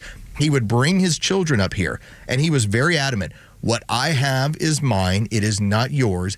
And if you want a piece of the kingdom, you're going to have to work for it. So he required not just a college degree, he required a master's degree of his kids. And when they would have meetings here, he'd make his kids take notes so that they understood what exactly was going on, how the business was being handled, and what the expectations were.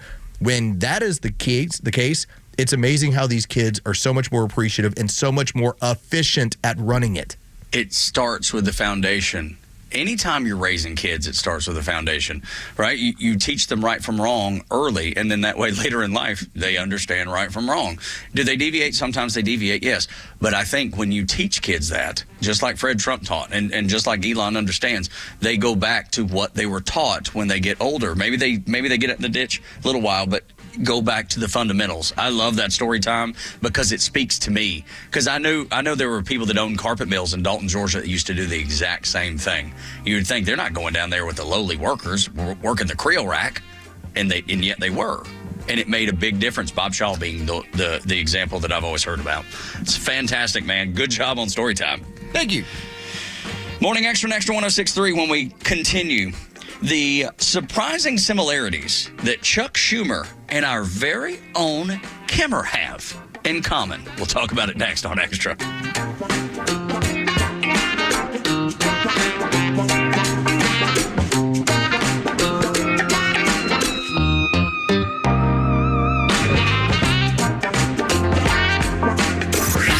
Time for the Bortz Report, exclusively on Atlanta's only conservative news and talk station, Extra 106.3.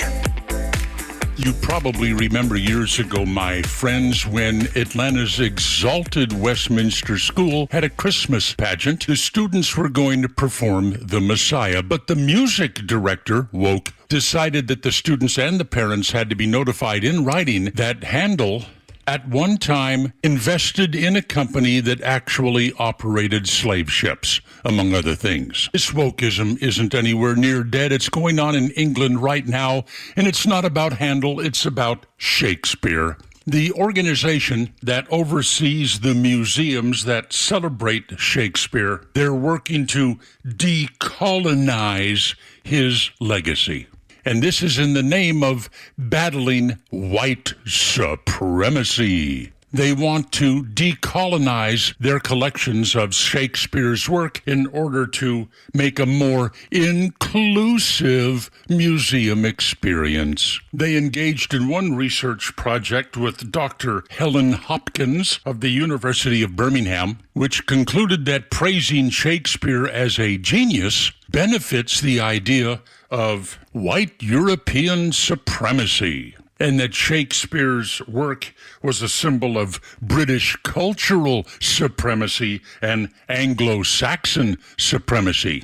They concluded that Shakespeare's work was part of a white, Anglo-centric, Eurocentric, and increasingly West-centric worldview that continues to do harm in the world today. They want to present Shakespeare as no more than an equal writer to artists around the world. No word on whether or not Westminster is trying to recruit these researchers and Dr. Helen Hopkins to become a part of their Department of Woke. Gotta love it. Neil Bortz, Extra 106.3. This is Atlanta's new home for Fox News, Extra 106.3 FM. When you buy a Subaru from Subaru of Gwinnett, you're buying more than a vehicle. You're buying safety for your family, an investment that will hold its value, and something that will last a long time. You're buying trust. For a limited time, celebrate all the 2025 models during the Subaru A Lot to Love event, now through March 31st. Whether you're looking to match your adventurous spirit with the 2025 Subaru Outback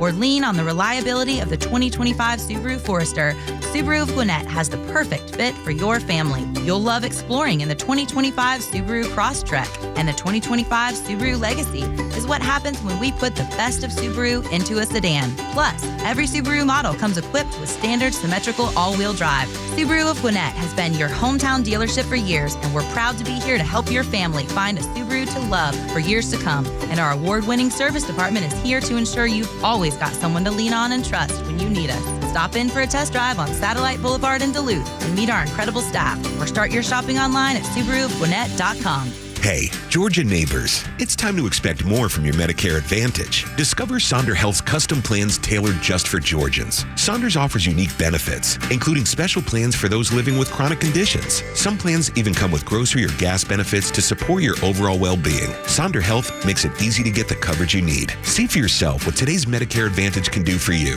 Visit SonderHealthPlans.com, a healthier state of life. Sonder Health Plans is an HMO and PPO with Medicare contracts. Enrollment in Sonder Health Plans depends on contract renewal. WFOM and W292EV Marietta, a Dickey broadcasting station. The 9 a.m. hour is presented by Southern Exteriors. Quality and precision you can rely on. Deportation demands. I'm Chris Foster at Fox News. A federal judge in Washington scheduled to hear arguments today about using the Alien Enemies Act of 1798 to deport immigrants accused of being violent gang members, and deportation flights the judge had ordered to be stopped or turned around. The DOJ did not respond to a series of 5 questions that a judge wanted answered yesterday about the deportation flights about alleged Tren Aragua members. The DOJ telling Fox that questioning of sensitive national security information is inappropriate judicial overreach. So the Justice Department instead invoked the State Secrets Act. Now, by 10 a.m. today, District Court Judge James Boasberg has ordered for a cabinet-level administration official to explain why more information on those flights of alleged gang members cannot be revealed. The judge fired back on that, writing, quote, "The government again evaded its obligations. This is woefully insufficient." Fox's Alexandria Haas, some of those men denied being in a gang.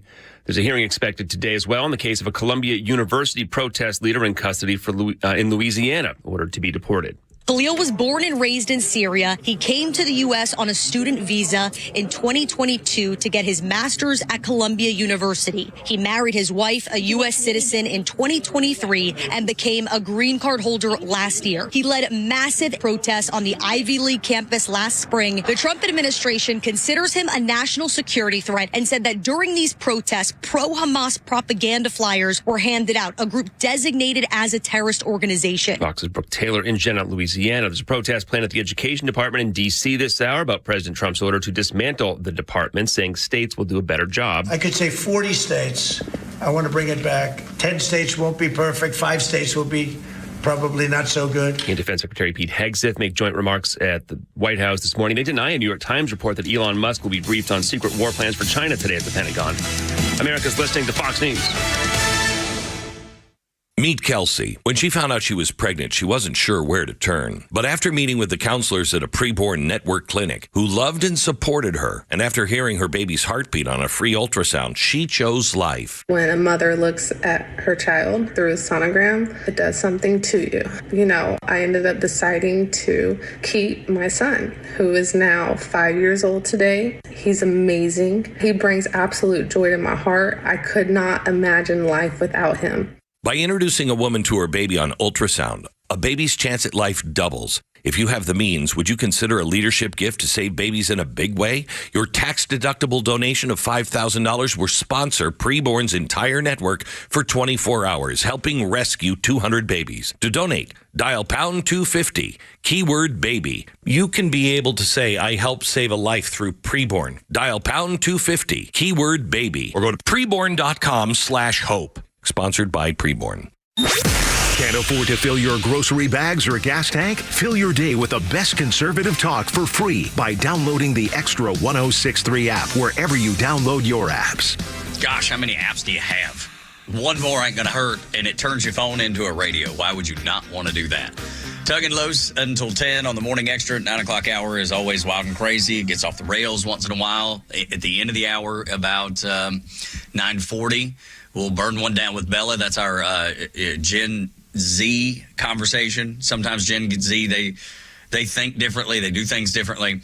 And that's why it's important to invite Southern Bella into the conversation. That way we know. And that's a new nickname that I've given her, Los. Southern Bella. Southern Bella? Because she's so opposite of Southern. Like, she's New Jersey through and through. But she went to Coastal Carolina. She loves being in the South, but she is not of the South. But I think it's so funny. So I called her that the other day, and she was like, "What you call me?" That's why I've been referring her as DeBella. DeBella. DeBella. Because that fits, right? She's straight out of Philadelphia. No doubt. And a huge Eagles fan. So, I mean, there's all kinds of faults that she has. Yeah, but she's gross. She's just a gross person. That being one of them. But Southern Bella, as I like to call her, coming up at the end of the hour. She's, around the office, everybody loves Bella. She's easy to get along with. She's fun. Most of the people that we work with are like that. And you want that. That's a good environment to work in. You want to, at home, you want that. A great relationship. Everybody gets along. They don't really have that in the Democrat Party. The family is at odds. They're like, infighting. The Hatfields and the McCoys, they weren't family, so I guess it's different. But that's, you want to avoid that infighting. And they can't in the Democrat Party. So much so that I think John Kennedy from Louisiana should do some stand-up occasionally, because he just has these zingers, these one-liners. I want you to hear how he describes the popularity of Chuck Schumer in the Democrat Party. He's very smart. On the other hand, Chuck's often wrong. He never makes the same mistake twice. He makes it 5 or 6 times just to be sure. But this time he got it right in supporting our efforts to keep government open. Unless a football coach taught you history, you understand that shutting government down never achieves anything. It just scares people, especially the elderly. Having said that, we've all seen the news. He's about as popular as chlamydia. But that, to me... I love it. Dude, he's as popular as chlamydia. Dude, he just hits it out of the park every time they put a microphone in front of him. He is an absolute jewel to have in government. He makes what we have to talk about oftentimes, which is cumbersome, and it'll bring you down. It's bad news. He's the candle in the wind, man. He's the candle in the window, I should say, keeping our spirits alive. Why is chlamydia? Is it just because it's so treatable that it's so funny? Maybe. Because if I said like he was the AIDS of, you would be like, that's too far. He's the Ebola of, okay. But chlamydia, it's just kind of a fun word to say. It's a funny word.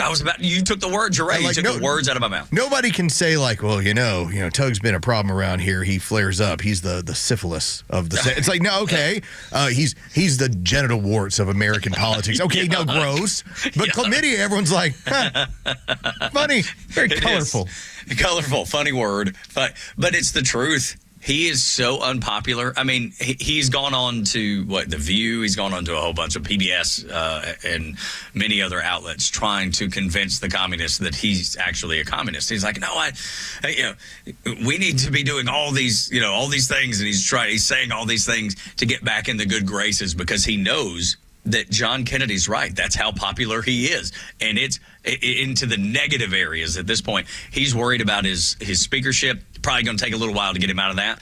But I wouldn't be surprised if somebody primaries him. They are going to try to push this man out of the party because he's not communist enough. Notice, he started off with, he's smart.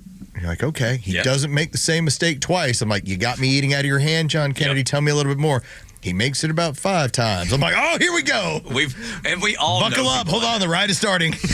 Yeah, exactly. Make sure you lift up your hands so that little bar can come down and keep you in your seat as you do the loop-de-loops on the roller coaster. But that's the thing. When it comes to Kennedy, he's like much like Trump in that way, because Trump's got that timing too. He's able to build the story, and then when he's got you there, he swings the bat and hits the home run. Yes, I've been lured in. I'm like, oh, what else? What else do you have to say, sir? That's right. And he kills him with kindness just before he hits him right in the face, like a great boxer. But that's the thing, when you think about the Democrats and where they are, none of them are popular. I mean, the most popular person's like 10%, and it's AOC and Bernie Sanders, the two people that are talking about oligarchies. And as you brought up earlier in the show, most people don't even know what that is, and they can say it knowing that most people don't know what it is, and it sounds good to them anyways, like red meat to them. It's like using fascist, right? You called me the other day, and you're like, went through like some steps, and you're... Do you want me to describe this for the audience? Yes, please. Yeah, for sure. Okay, because what happened was I'm sitting at my desk in the office, and my wife and I share the office. Like, she's on one end of it, I'm on the other, and we just kind of navigate each other. She has it for 8 hours a day. I have it for like 15 minutes, and that's just kind of how it goes. But during my time, I'm sitting there having to knock out some stuff, and she's on a call, and it's one person that she's with, and they're trying to describe how best to describe this one form of government that they had as part of this. It was going to be a presentation. They're like, it's not communist. It is private, but they own like every industry, and they dictate, what's going to be made and how much is going to be made. And I'm sitting there going like, it's called fascism. It's called fascism. And they're just spinning their wheels round and round, and they can't come up with it. Right. And I finally, because I'm so frustrated with it, I write down, you're talking about a fascist economy. And immediately the look on my wife's face is, they call Donald Trump a fascist. You can't use the word fascist. So like, no, fascist is a description. That's right. Like capitalism. Yes, for when the government dictates to private industry what they can make, how much they can make, how much they can charge. That is the idea of a fascist economy. So by the time I get up to the bus stop to go pick up my daughter, I called Tug. I described the situation. And Tug, what kind of economy did you say it was? That would be a fascist economy. That was the moment. I was like, oh, my God. But it was funny because I'd answer the phone and you just go, there were no greetings, no salutation. You're like, all right, if economy is work like this, and you start laying it out, and I was like, dude, that sounds like a fascist economy. And you're like, exactly.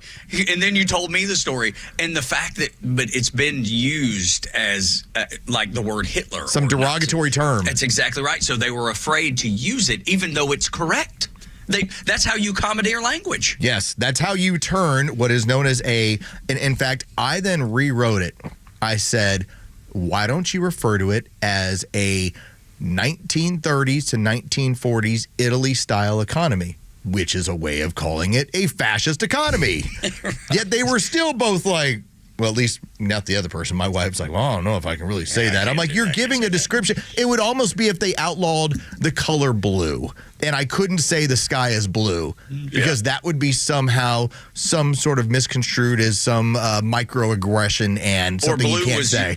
Or blue was, somebody commandeered the word blue and turned it into the F word. Yes, you can't say it anymore. Exactly. It's like when they told us we couldn't use the word gay anymore. Like, gay's funny. We all grew up calling each other gay. We weren't talking about homosexuality. We're just saying what you're doing right now is gay. In this country, in Donald Trump's America, I'm back to calling all my friends gay. And they're married. Happily. Right. In fact, my gay friends call each other like you're being so gay right now.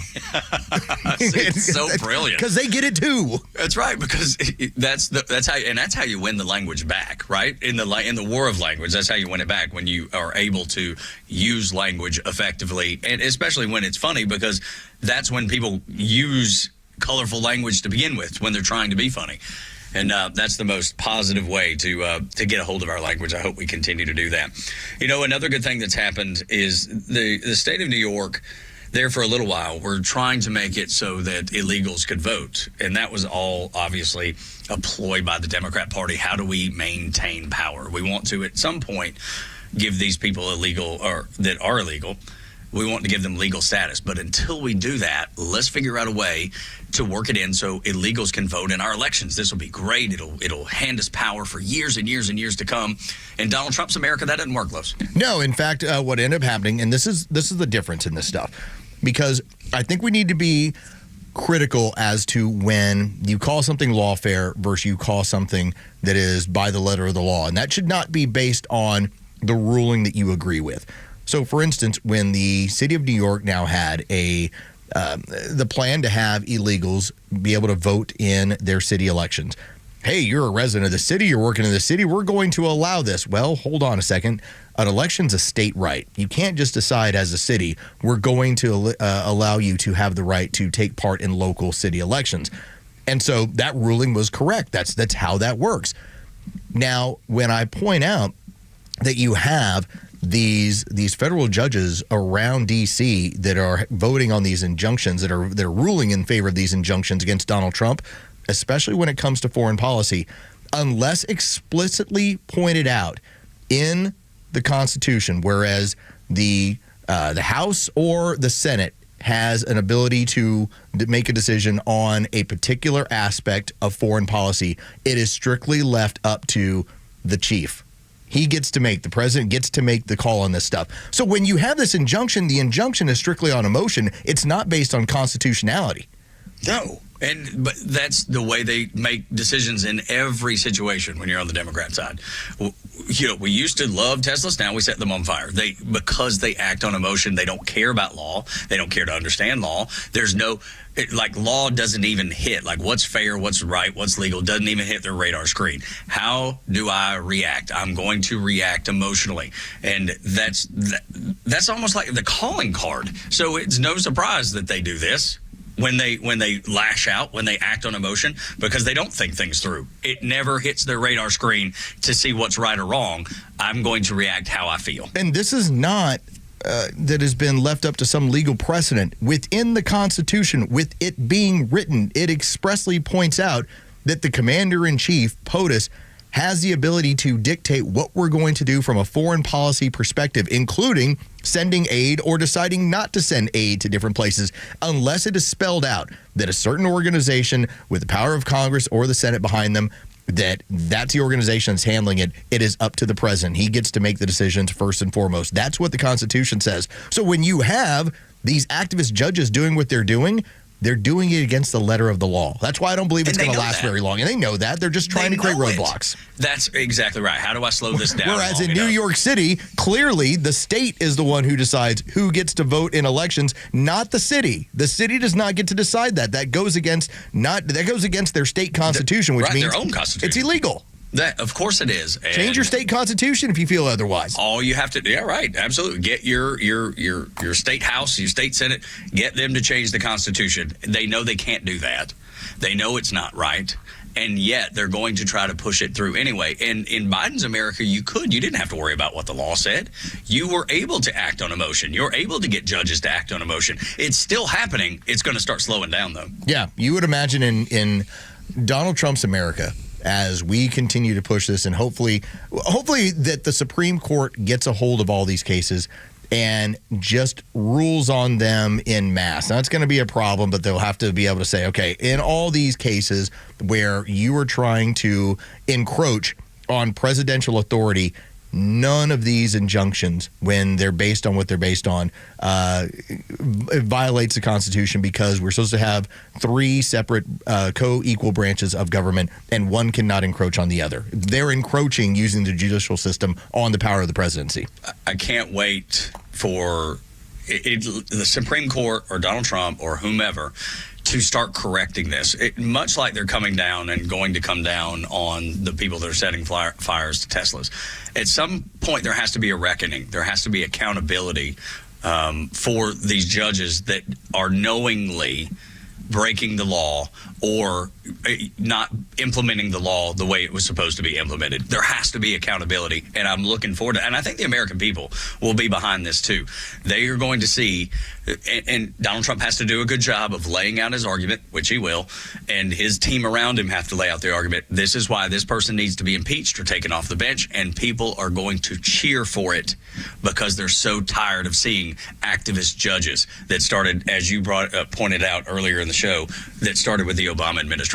And I was blind to it. I think most Americans were blind to it. We thought that judges, when they sat down and they put the robe on, they were able to put their politics aside. They cannot, they don't, and that has to change. Donald Trump has to rein that in, because that's something that can't be, hey, we're going to go around the law. We're there to judge, and we're going to go around the law. It can't happen like that. It can't work like that. It's about having devout activists on both sides of the end, where I've got the street ones, and then I got the ones not just when it comes to being president, not just when it comes to being a senator or a congressman. I want to make sure that I have devout status that are wearing the robe. And that is what Barack Obama made sure to have filter out through the entirety of, not just when it came to the judicial system, the CIA, the FBI. Why do you think they all act in these ways? And they all celebrate when anybody goes against Donald Trump and Pam Bondi and Kash Patel. You can't call these people dumb. They know what they're doing. They know exactly what they're doing, Los. And they've been planning it and plotting it. And shame on us for being naive to it. That's the thing. We have been so naive to this, and we allowed it to happen, and we allowed it to fester, and for now 40 years, look at the tentacles that USAID has. Look at the tentacles that are in the Pentagon, and even in warfighters. They were as woke as anybody else. You would have thought the military. They're the last bastion of making sure that things are done the right way, and meritocracy matters, because if we're focused on the individual, we're not focused on the unit, and we're not focused on accomplishing the objective and winning the war. And yet the tentacles even reached up to that point. It's our fault. I take the blame. I raise my hand and take the blame for it. Now we have to fix it. We have to be willing, and that's the thing that's going to be, I believe, is going to be the most difficult. Having that iron will, that even in the face of people saying you're being mean, that you have to do the right thing, because your kids call you mean when you punish them, and you do it anyway. I'm glad that you're taking the blame for this, because I spent the better part of 20 years yelling about it, and people were like, "That guy's nuts." Right? Now you all know. Yeah, no, it's the truth. And anybody that doesn't admit their guilt, because there was very few of you, there was a lot more of regular people and me that fell into that trap. You have to be willing to say, I was wrong and I'm going to fix it. Because if you never admit there's a problem, there's no getting to the solution. It's imperative that you realize, recognize, and take corrective action. When we continue on Extra 106.3, we made it back to the fire and destruction being mostly peaceful protest. Talk about that next on Extra 106.3. The legend Neil Bortz is only on Extra 106.3. Hey, it's Pete, and here's what you missed from the Talkmaster. 261 criminal illegal aliens, MS-13, Tren de Aragua, put on planes and sent to Central America and marched into a terrorist holding facility. Thank you, President Trump. Catch Neil's commentary every day on Extra 106.3 or listen anytime on the Extra 106.3 app. Hey, it's Tug for Southern Exteriors, your home exterior solution since 1999. Tax season is here. Some people are getting a nice little rebate. I'm not. I wish I were, because I would be investing it in the outside of my home, too. We've got a back deck that just needs to be refurbished, and we would like to have it extended. There's all kinds of things we'd like to have done to the outside of our home. Southern Exteriors gives you that opportunity. Use that tax rebate to get an even better deal at Southern Exteriors, whether you need a new roof, siding, doors, gutters, that millwork that I was talking about. What you do is they're giving you an option. You get to choose 12 months, 0% financing for anything on the outside of your home, no matter how big the project is, or you can get 10% off. Choosing whatever fits your budget the best. Whatever you want to do, make your house the envy of the neighborhood. You remember the first time you pulled up to your house after you'd bought it? The pride that you felt because you knew you had the prettiest house in the neighborhood, in the cul-de-sac. Get back to that point, so when you pull up to the house, it's not, man, I need to really change out that front door, or man, our gutters are looking rough. That roof really, really needs to be replaced. Get it done today. With Southern Exteriors, you can reach out to them at 8779-SOUTHERN or southernexteriors.co.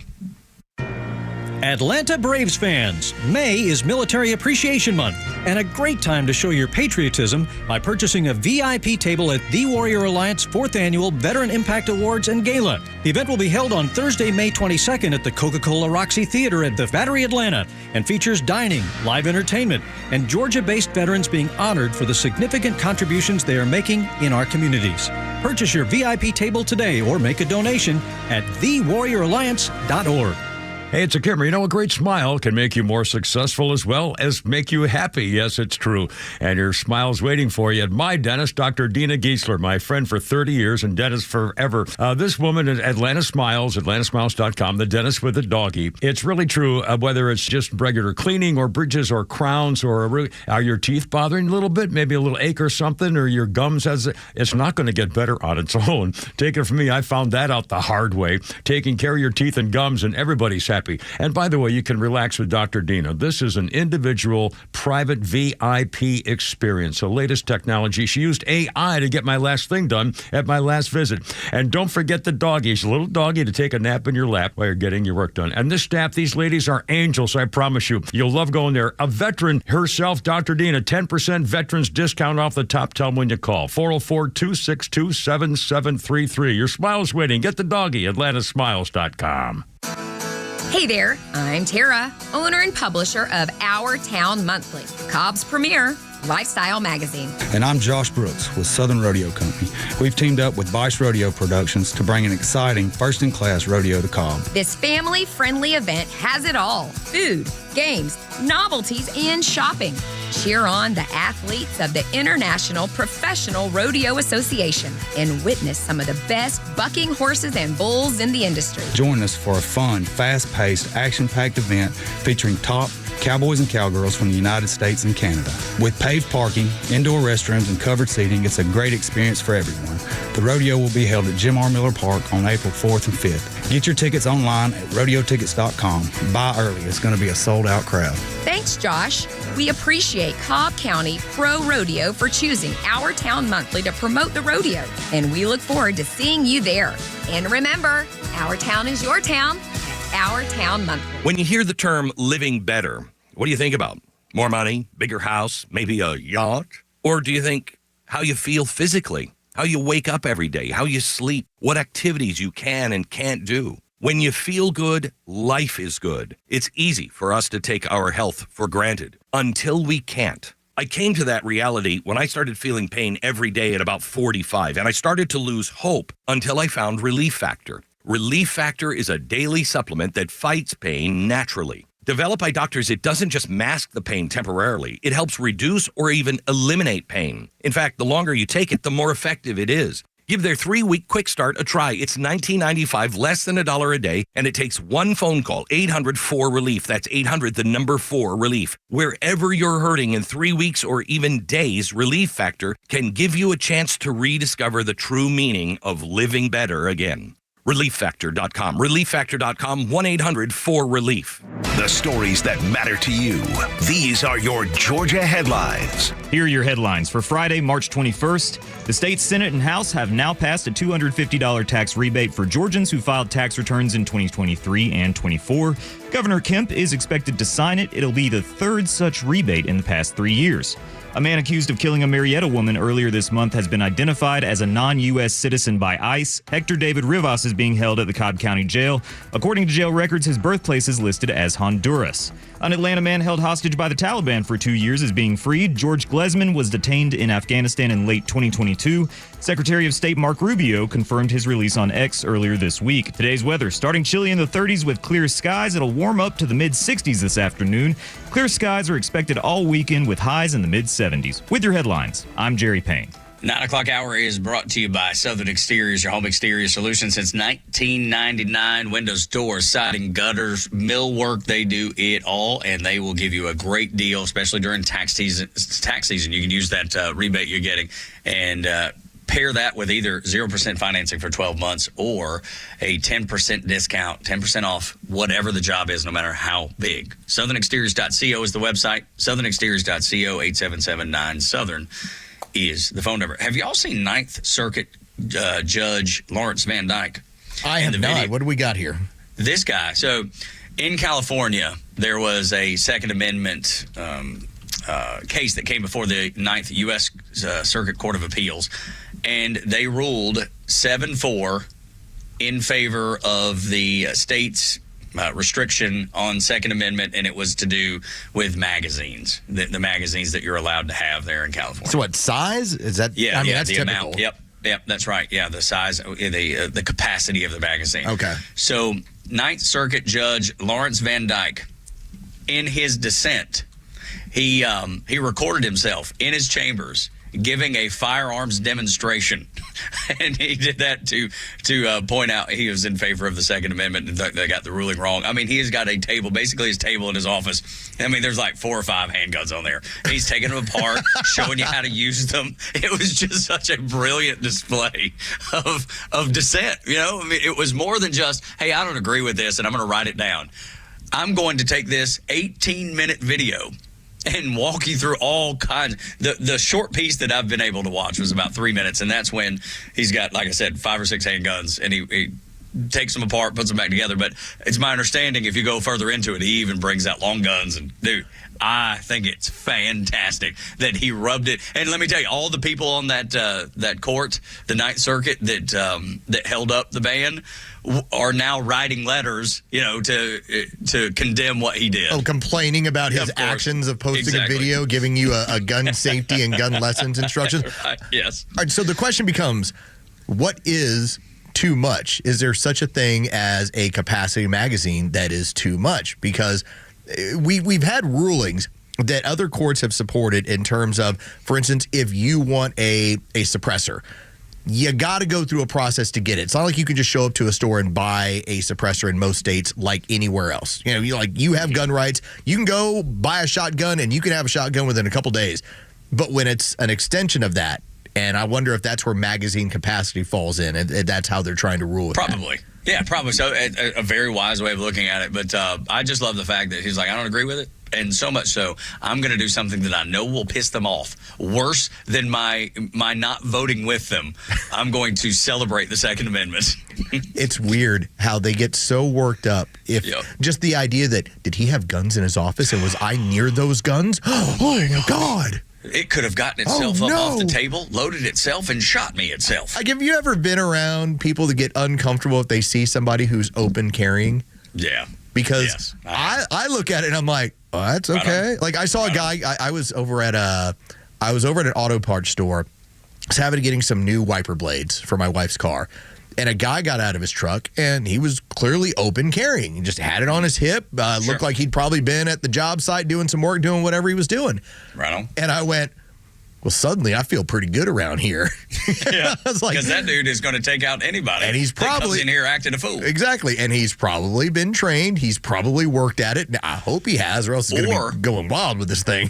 Or he grew up with it. Yes. He grew up, and it's been handed down from generation to generation to generation. Or he's former military. Could be any of that. Absolutely right. And that doesn't matter to them. To me, I'm more comfortable in that environment knowing. Like, when we were at Governor's Gun Club, the amount of people that were carrying at that event, because there was security around, and the fun part was, if there was ever anyone who decided, hey, this is my opportunity to take a shot at Neil Bortz, just know you had a room of, like, it was not just security. There was probably good 40 or 50 people that could have put you down if you tried to play any games over there. Everyone was security. Yes.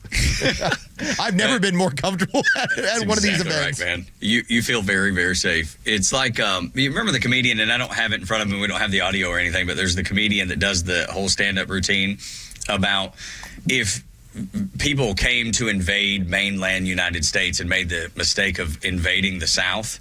He was like, they come in, they land, and they're marching inland, and the Marines are activating. The Marines come down, and they're ready to take aim at whoever's invading America, and they get there, and all they see is tire track shells and and spit cups. And there's nobody there. All it is the enemies are all dead. And they're like, oh, the rednecks were here. The United States has more rednecks than anybody else. They have a fighting force like nobody else, just rednecks and country folks that will take care of business. The Marines didn't even have a chance to get down there. I'm not doing the joke any justice, but that was the point of it. If you go back to like World War II, and part of the reason why we projected that we would lose 1 million people in terms of KIA or hurt in action in the mainland invasion of Japan, know that their people had been training with pitchforks to go after like the genitals of American soldiers and how to fight against them. Now, this is with pitchforks, and we looked at it as we'll have 1 million that are going to be injured in this invasion. Can you imagine anyone who did try to, like, let's say, hey, I'm going to go through the southern tip of Florida, through Alabama and into Georgia, and I'm going to try and make my way up north. I'm like, do you realize you won't even get out of central Florida? That's I don't right. care It's what a kind of bad fighting idea. force you have. That's exactly right. It's a bad idea, man. We've got our own army. And it won't be pitchforks. No, it won't. And that's the thing. When you talk about the millions of guns that exist on the earth, man, if you look at the number in the Southeast and really the Midwest, like the Heartland too, those numbers are like Army-sized amounts of guns. Like, I think there's probably more than in the actual U.S. Army. There's a lot of people that are armed very well and don't want to have to use it, but ain't afraid to if they need to.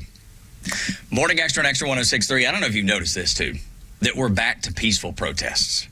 I've been seeing this bubble up on social media, and then when I flip over to MSNBC, listening just to see what the other side's saying. Los and I talk about doing this all the time. I bet in the studio right now, MSNBC's on the monitor. It is. Yeah, of course, because we want to know. We already know what we think. Morning Joe has easy weeknight dinners right now. This is great. Oh, boy, they're really getting in depth this morning. So they're probably not talking about the peaceful protests right now. No peaceful protests. But they will be a little later because setting fire to Tesla and shooting up dealerships, that's been labeled peaceful protest. I saw that on CNN and on MSNBC. These are the same people who said the Summer of Love was peaceful protest. However, January 6th, that was a violent insurrection. So bad that they were chasing people down up until the moment of inauguration for Donald Trump. They were, and I remember reading about it going, why are they still doing this? They know this comes to an end the day after tomorrow. I've thought about it in this way, because you're not going to be able to, if somebody vandalizes your car within it, it's not like you can get out and shoot them. All right? Sure. Like that's not going to. Now, if somebody rolls up on your car with a Molotov cocktail, different game. Different game. In fact, shoot the Molotov cocktail and then watch the barbecue. Ooh. All right? Like that's what I would suggest, but you do what you're going to do. Mm-hmm. So the only real deterrent outside of this fun make-a-believe land that I'm rolling in is that the idea of 5 years to 20 years are what some of these people are going to get based off what they did. Can you imagine, Tug, that you spent so much time watching Morning Joe on MSNBC that you thought it was a good idea to take a Molotov cocktail to a Tesla, and now you're doing 5 years in a federal penitentiary where there is no early release? But they told me. But they said. They told me it was okay. And you went away for 10 years because you watched too much Rachel Maddow. Dude, it's unbelievable. Have you seen the people that are doing, that are when ICE comes and gets them, or the local police come and get them because they're, damaging Teslas, and as soon as they are apprehended, they're like, I'm sorry, I had to beat it up. Like, what are you crying for now? It's like, you were strong enough to do it. Man enough to do the crime, you got to do the time. That's or, right. Lady man enough. A lot of them Well, yeah, that's are them. identifying as the Aarons of the world, and that's ER, not AARON. Ron. Yeah, listen, you're going to get your wish. They're going to put you in prison with other men, and you're going to be the woman there. Do you realize how successful of a venture this is for 5 years and 10 years in a federal penitentiary? This is going to work out great. This is why the Democrats lost in historic fashion, because the things they say do not align with what the American people believe. Don't piss on my head and tell me it's raining. And these are the same people, though. You brought this up yesterday. I thought it was so smart. These are the same people that are still wearing masks, that are still waving Ukrainian flags on their Facebook page. And those are the same folks that are still, acting like COVID is a big deal because they still sport their masks outside. I even saw it here in Charleston. It's few and far between, but it's happened. And we see it in Atlanta some. I see it now for once in a while. But they continue to fall for it, and this is just another thing that they're falling for. That when you're told to do this, they think, okay, it's been approved. It's on the checklist. I got my download. I know what to do. I would like to think that if you ever had the unlikely scenario where Elon Musk told me, you guys need to fight back against this, I'd go, yeah, dog, I'm going to be down in the basement. I'm going to make another drink, and y'all handle this on your own. Yeah, y'all find it out all you want. All right. Now, would anybody ever do anything? I don't know. Who knows? On their side, they're actually calling for people. Yeah, well, let's step up. Let's do this. Here's what we're going to do. Now, how far will those crazy people push it? Because when you don't have any real identity other than what Democrats tell you to do, what the cult tells you to do, what the download is. And man, they took your mask away. They told you COVID was gone. They told you weren't special anymore. Well, you're looking for the next thing. You know, you're like you're clamoring for your new meaning. You're like Eric Clapton looking for the next project. It's like, hey, I think I'm pretty good at this craziness. Let me look to the next project. That is what they're doing, and that is what they're being offered. Where now Tesla and Donald Trump and the oligarchy is what you have to go after. Mm-hmm. Yeah.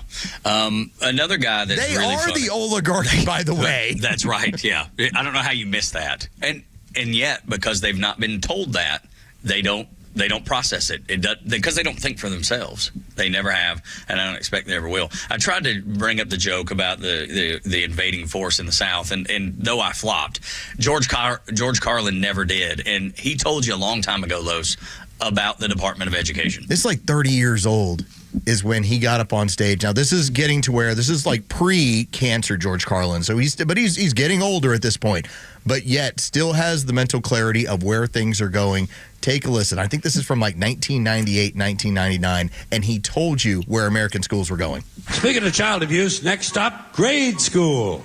Grade school, where he won't be allowed to play tag because it encourages victimization. And he won't be allowed to play dodgeball because it's exclusionary.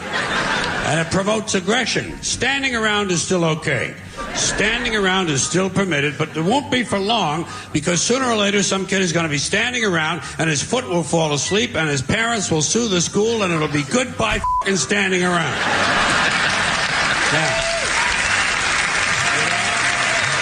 Now, fortunately, all is not lost.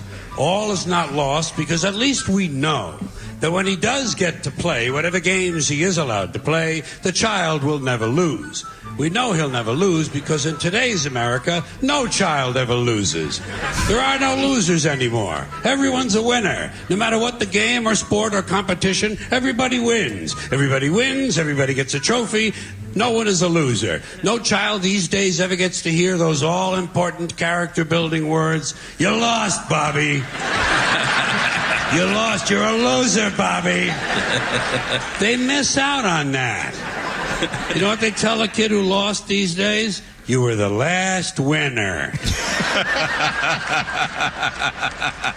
Dude. A lot of these kids never get to hear the truth about themselves until they're in their 20s.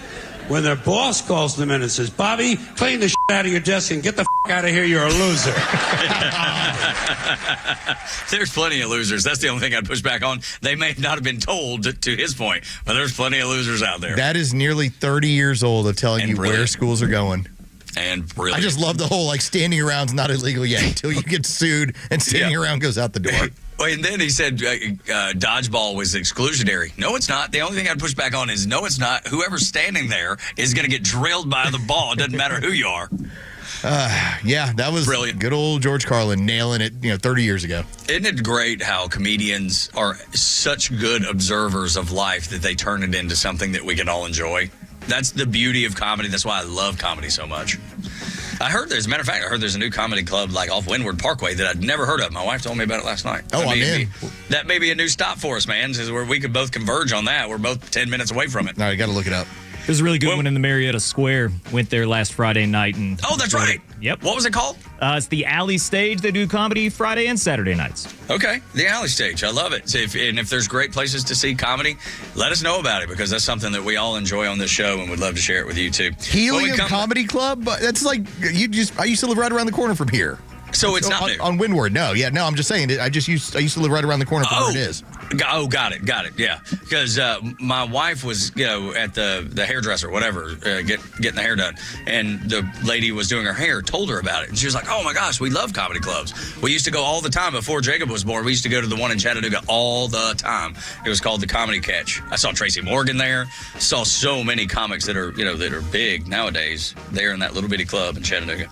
When we come back, burning it down with Bella. I like to call her Southern Bella. Our check-in with Gen Z, making things make sense from a perspective of how is she, 23, 24? Next on the Morning Extra, the 9 o'clock hour is brought to you by Southern Exteriors, your home exterior solution since 1999. Windows, doors, gutters, siding, roofing, millworks. all at 877-9 Southern and southernexteriors.co. We'll be right back. The latest sports news, powered by 680 The Fan and driven to extra listeners by RBM of Atlanta in Sandy Springs, Atlanta's Mercedes-Benz connection since 1964. Here are your sports headlines for Friday, March 21st. Georgia basketball was one and done in the NCAA men's tournament after losing to Gonzaga 89-68. More round of 64 action this afternoon. 8th-seeded Mississippi State and 9th-seeded Baylor get the action going in the East region. That's going to be a 12:15 tip-off. That'll be followed by 2nd-seeded Alabama and 15th-seeded Robert Morris starting at 12:40. From the South region, 3rd-ranked Iowa State matches up with 14th-seeded Linscomb. That'll be the 1:30 tip-off. Those will be your first 3 tip-offs of the day. From spring training, the Rays are in action this afternoon as they play the Tampa Bay Rays in Port Charlotte. First pitch is set for 1:05. You can listen to that game on our sister station's brand new app, 680 The Fan. With your sports, I'm Carlos Medina. I don't know what that guy's talking about, but I do know what this guy is talking about. Hey, it's Los. Let's talk about Howard Brothers and an event that they have coming up. You got to mark this down on your calendar. This is going to be the Howard Brothers Cook-Off. Get the grills fired up. Get ready to cook. Next month, it's going to be on April 26th. Mark it down, April 26th. Howard Brothers will be hosting their 2nd annual First Responders Cook-Off. This is going to be at the Lula store, okay? The Lula store located at 4336 Cornelia Highway in Lula, Georgia. It's time to celebrate the heroes who keep our community safe and see some friendly cooking competition that you can benefit from. The First Responders teams will be participating. Enjoy some family fun, some delicious food samples while you're visiting over at the Howard Brothers location in Lula. Again, 4336 Cornelia Highway in Lula, Georgia. Don't miss the showdown. Again, Saturday, April 26th, 9 a.m. start time at Howard Brothers in Lula. Insurance companies know that you don't know a lot about the law, so maybe it would be better just to let your lawyer make the call to the insurance company when there's a problem. David Van Sant should be that lawyer. He used to work for the insurance company. He knows who to call, what to say, and he has your best interest at heart.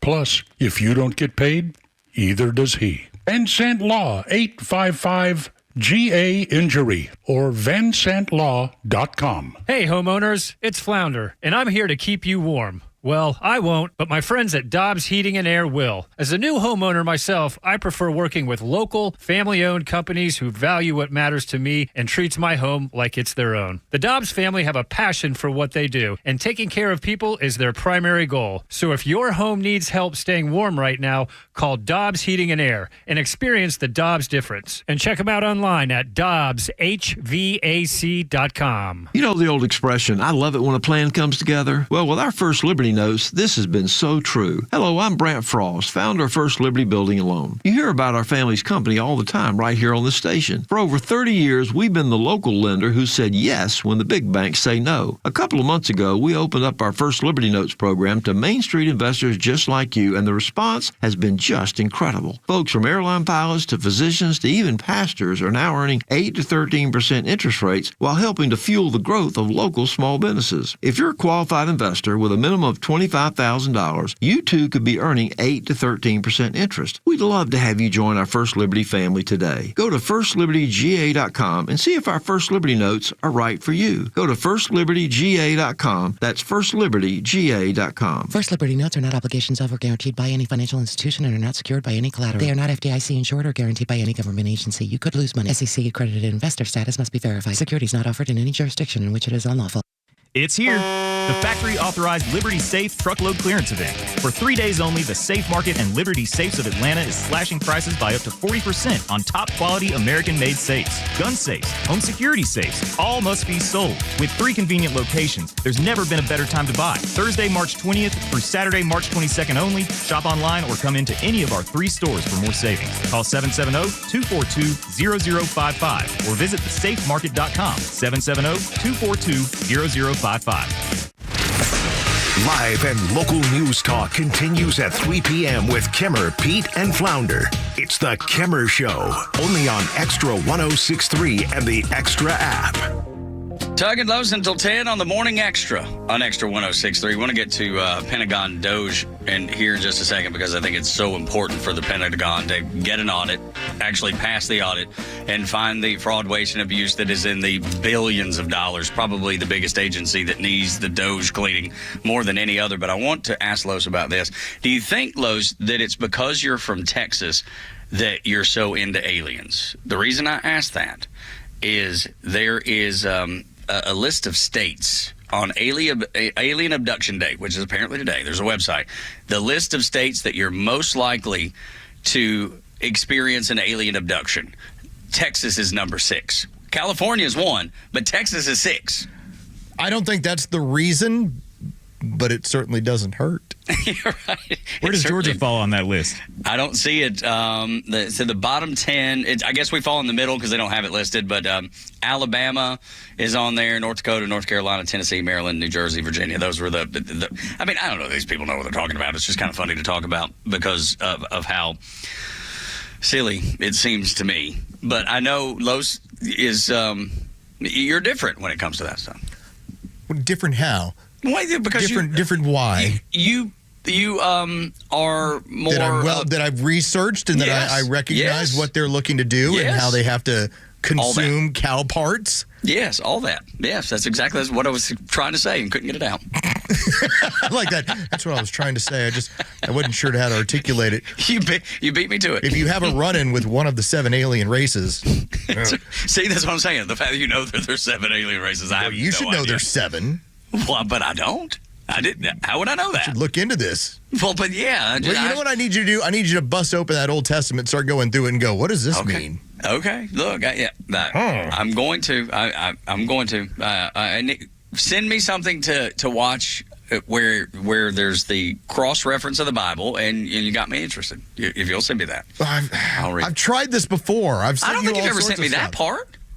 Okay, at least I got you to watch the 4 or 5 minutes on what they have found using the seismic technology, the sound technology under the pyramids. Under the pyramids. Yes, absolutely right. There's been plenty of things that you've sent me that, and maybe even more lately than ever before. It's just I just have to work it in. I have to figure out how to get it into the schedule and get it into the queue. That way I do it in order and don't miss anything. I'm still forgetful. If I don't do things exactly the same way every time, I mess it up. So it's all about working it into the queue. See, I'm just a man of science. I'm just trying to get you to come along with me. I know that. Because remember, we have to trust the science until we can start putting forth hypotheses and either prove them right or prove them wrong. That is true science. And so I'm willing to entertain that there are all these different possibilities. And I'm just saying that whether I believe in them or not depends on how much I can either prove or disprove the hypothesis. Right. All that makes sense to me. I just have not seen anything that makes me go, I bet that's a little green man with the big eyes. There's just been nothing. Well, you're just going to have to see First Contact. Yeah, right. I will tell you there was this crazy thing that happened when I was probably 15 or 16. We were down on the Conestoga River up in northwest Georgia, and it was pitch black. The woods went on for miles and miles and miles, and we're out there walking around, just kids being dumb in the woods and fooling around. And there was this flame that just came out of nowhere. I mean, it was physically a flame, and it scared us to death. And it wasn't a huge flame, and it didn't catch the woods on fire. It was just there and gone. That's the strangest thing that I've ever seen in my entire life, and I remember it like it was yesterday. Then, a couple days later, down that same road that we were exploring in the woods as teenagers, there's a trail of Army trucks, like Hummers and of course there were personnel truck, all of it, dude. And I was just like, wonder if those are connected. Do you know what I mean? They were. And I'm telling you, that really happened. I would put my hand on the good book to tell you that happened. Tug, we have a retrieval program, and we've had one since the 1950s. Oh, this was Sasquatch. He was rubbing 2 sticks together out there, and they found him. That's right. That's what it had to be. They apprehended the Sasquatch. Do you have Apple TV? You have Apple TV, don't you? Yeah. All right, I'm going to send you a link. I want you to watch Moment of Contact, and then you get back to me. I'm going to watch it today. All right. I got some time before, after the show, got some time to kill before going to see some baseball. And by the way, it does have a 90% ratings on Rotten Tomatoes. Okay, It's actually entertaining to watch, even if you just like, I don't believe any of this stuff. It's still an entertaining documentary from James Fox. No, I'm all for it, dude. Hey, quickly, before everything's up, I do love the fact that Pete Hegseth is so open to Doge coming into the Pentagon. It's no surprise. Should be a surprise. I mean, he's a Trump guy and he's a Trump appointee. But he recognizes, and I feel like I have a good perspective on recognizing the fraud, waste, and abuse that is in the Pentagon. It needs to happen. Well, this was done for you because I know how you like Pete Hegseth. I know you like the direct talk. How about him being transparent about what was cut? Take a listen. There's an HR software effort that was supposed to take a year and cost $36 million, but instead it's taken 8 years and is currently $280 million over budget, not delivering what it was supposed to.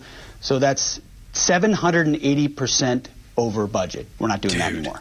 Number two, another batch of DoD grants, $360 million worth this time. Decarbonizing emissions from Navy ships, part of the Obama-Biden green agenda, that's $6 million. $5.2 million on something that would diversify and engage the Navy by engaging underrepresented BIPOC students and scholars. Another $9 million at a university to approach equitable AI and machine learning models. I need lethal machine learning models, not equitable machine learning models. I love that line to finish it. Me too. I need lethal, not equitable.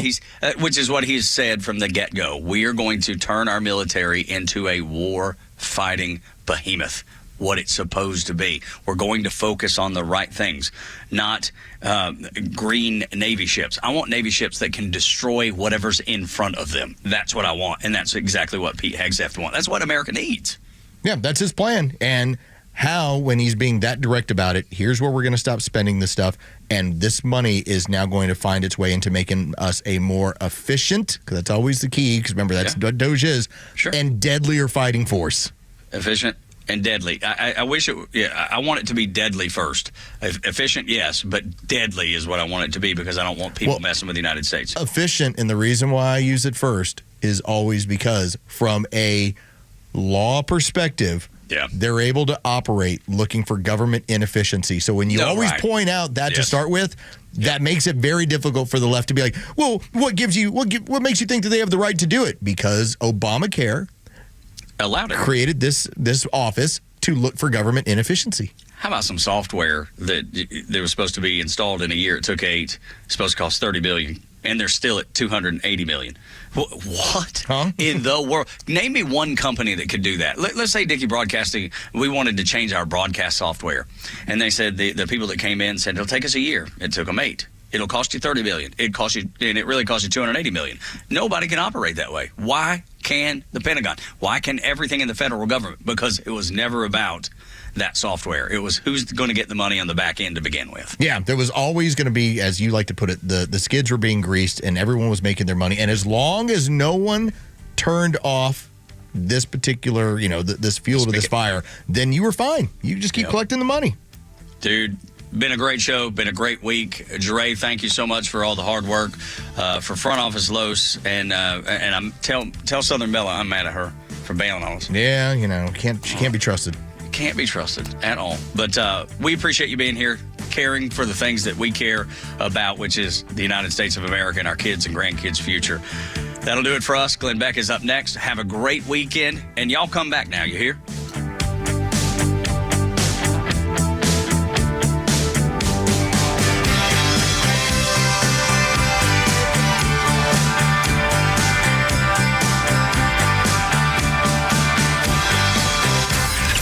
The legend Neil Bortz is only on Extra 106.3. Hey, it's Pete, and here's what you missed from the Talkmaster. Trump is making a lot of noise about getting rid of the Department of Education, and that's one of the best news items this week. Poorly informed American voters believe that the Department of Education is an essential function of the federal government. It's not. Catch Neil's commentary every day on Extra 106.3 or listen anytime on the Extra 106.3 app. True Prep on Cobb Parkway is your one-stop shop for emergency preparedness supplies, including freeze-dried food, water filtration, first aid, and more. They also have a large selection of firearms, including a huge selection of AR-15s, firearm accessories, and ammo at the lowest prices around. They're locally owned and operated, and you can visit their store in Marietta on Cobb Parkway or online at trueprep.com. That's TRUprep.com. Prepare today for a worry-free tomorrow at True Prep.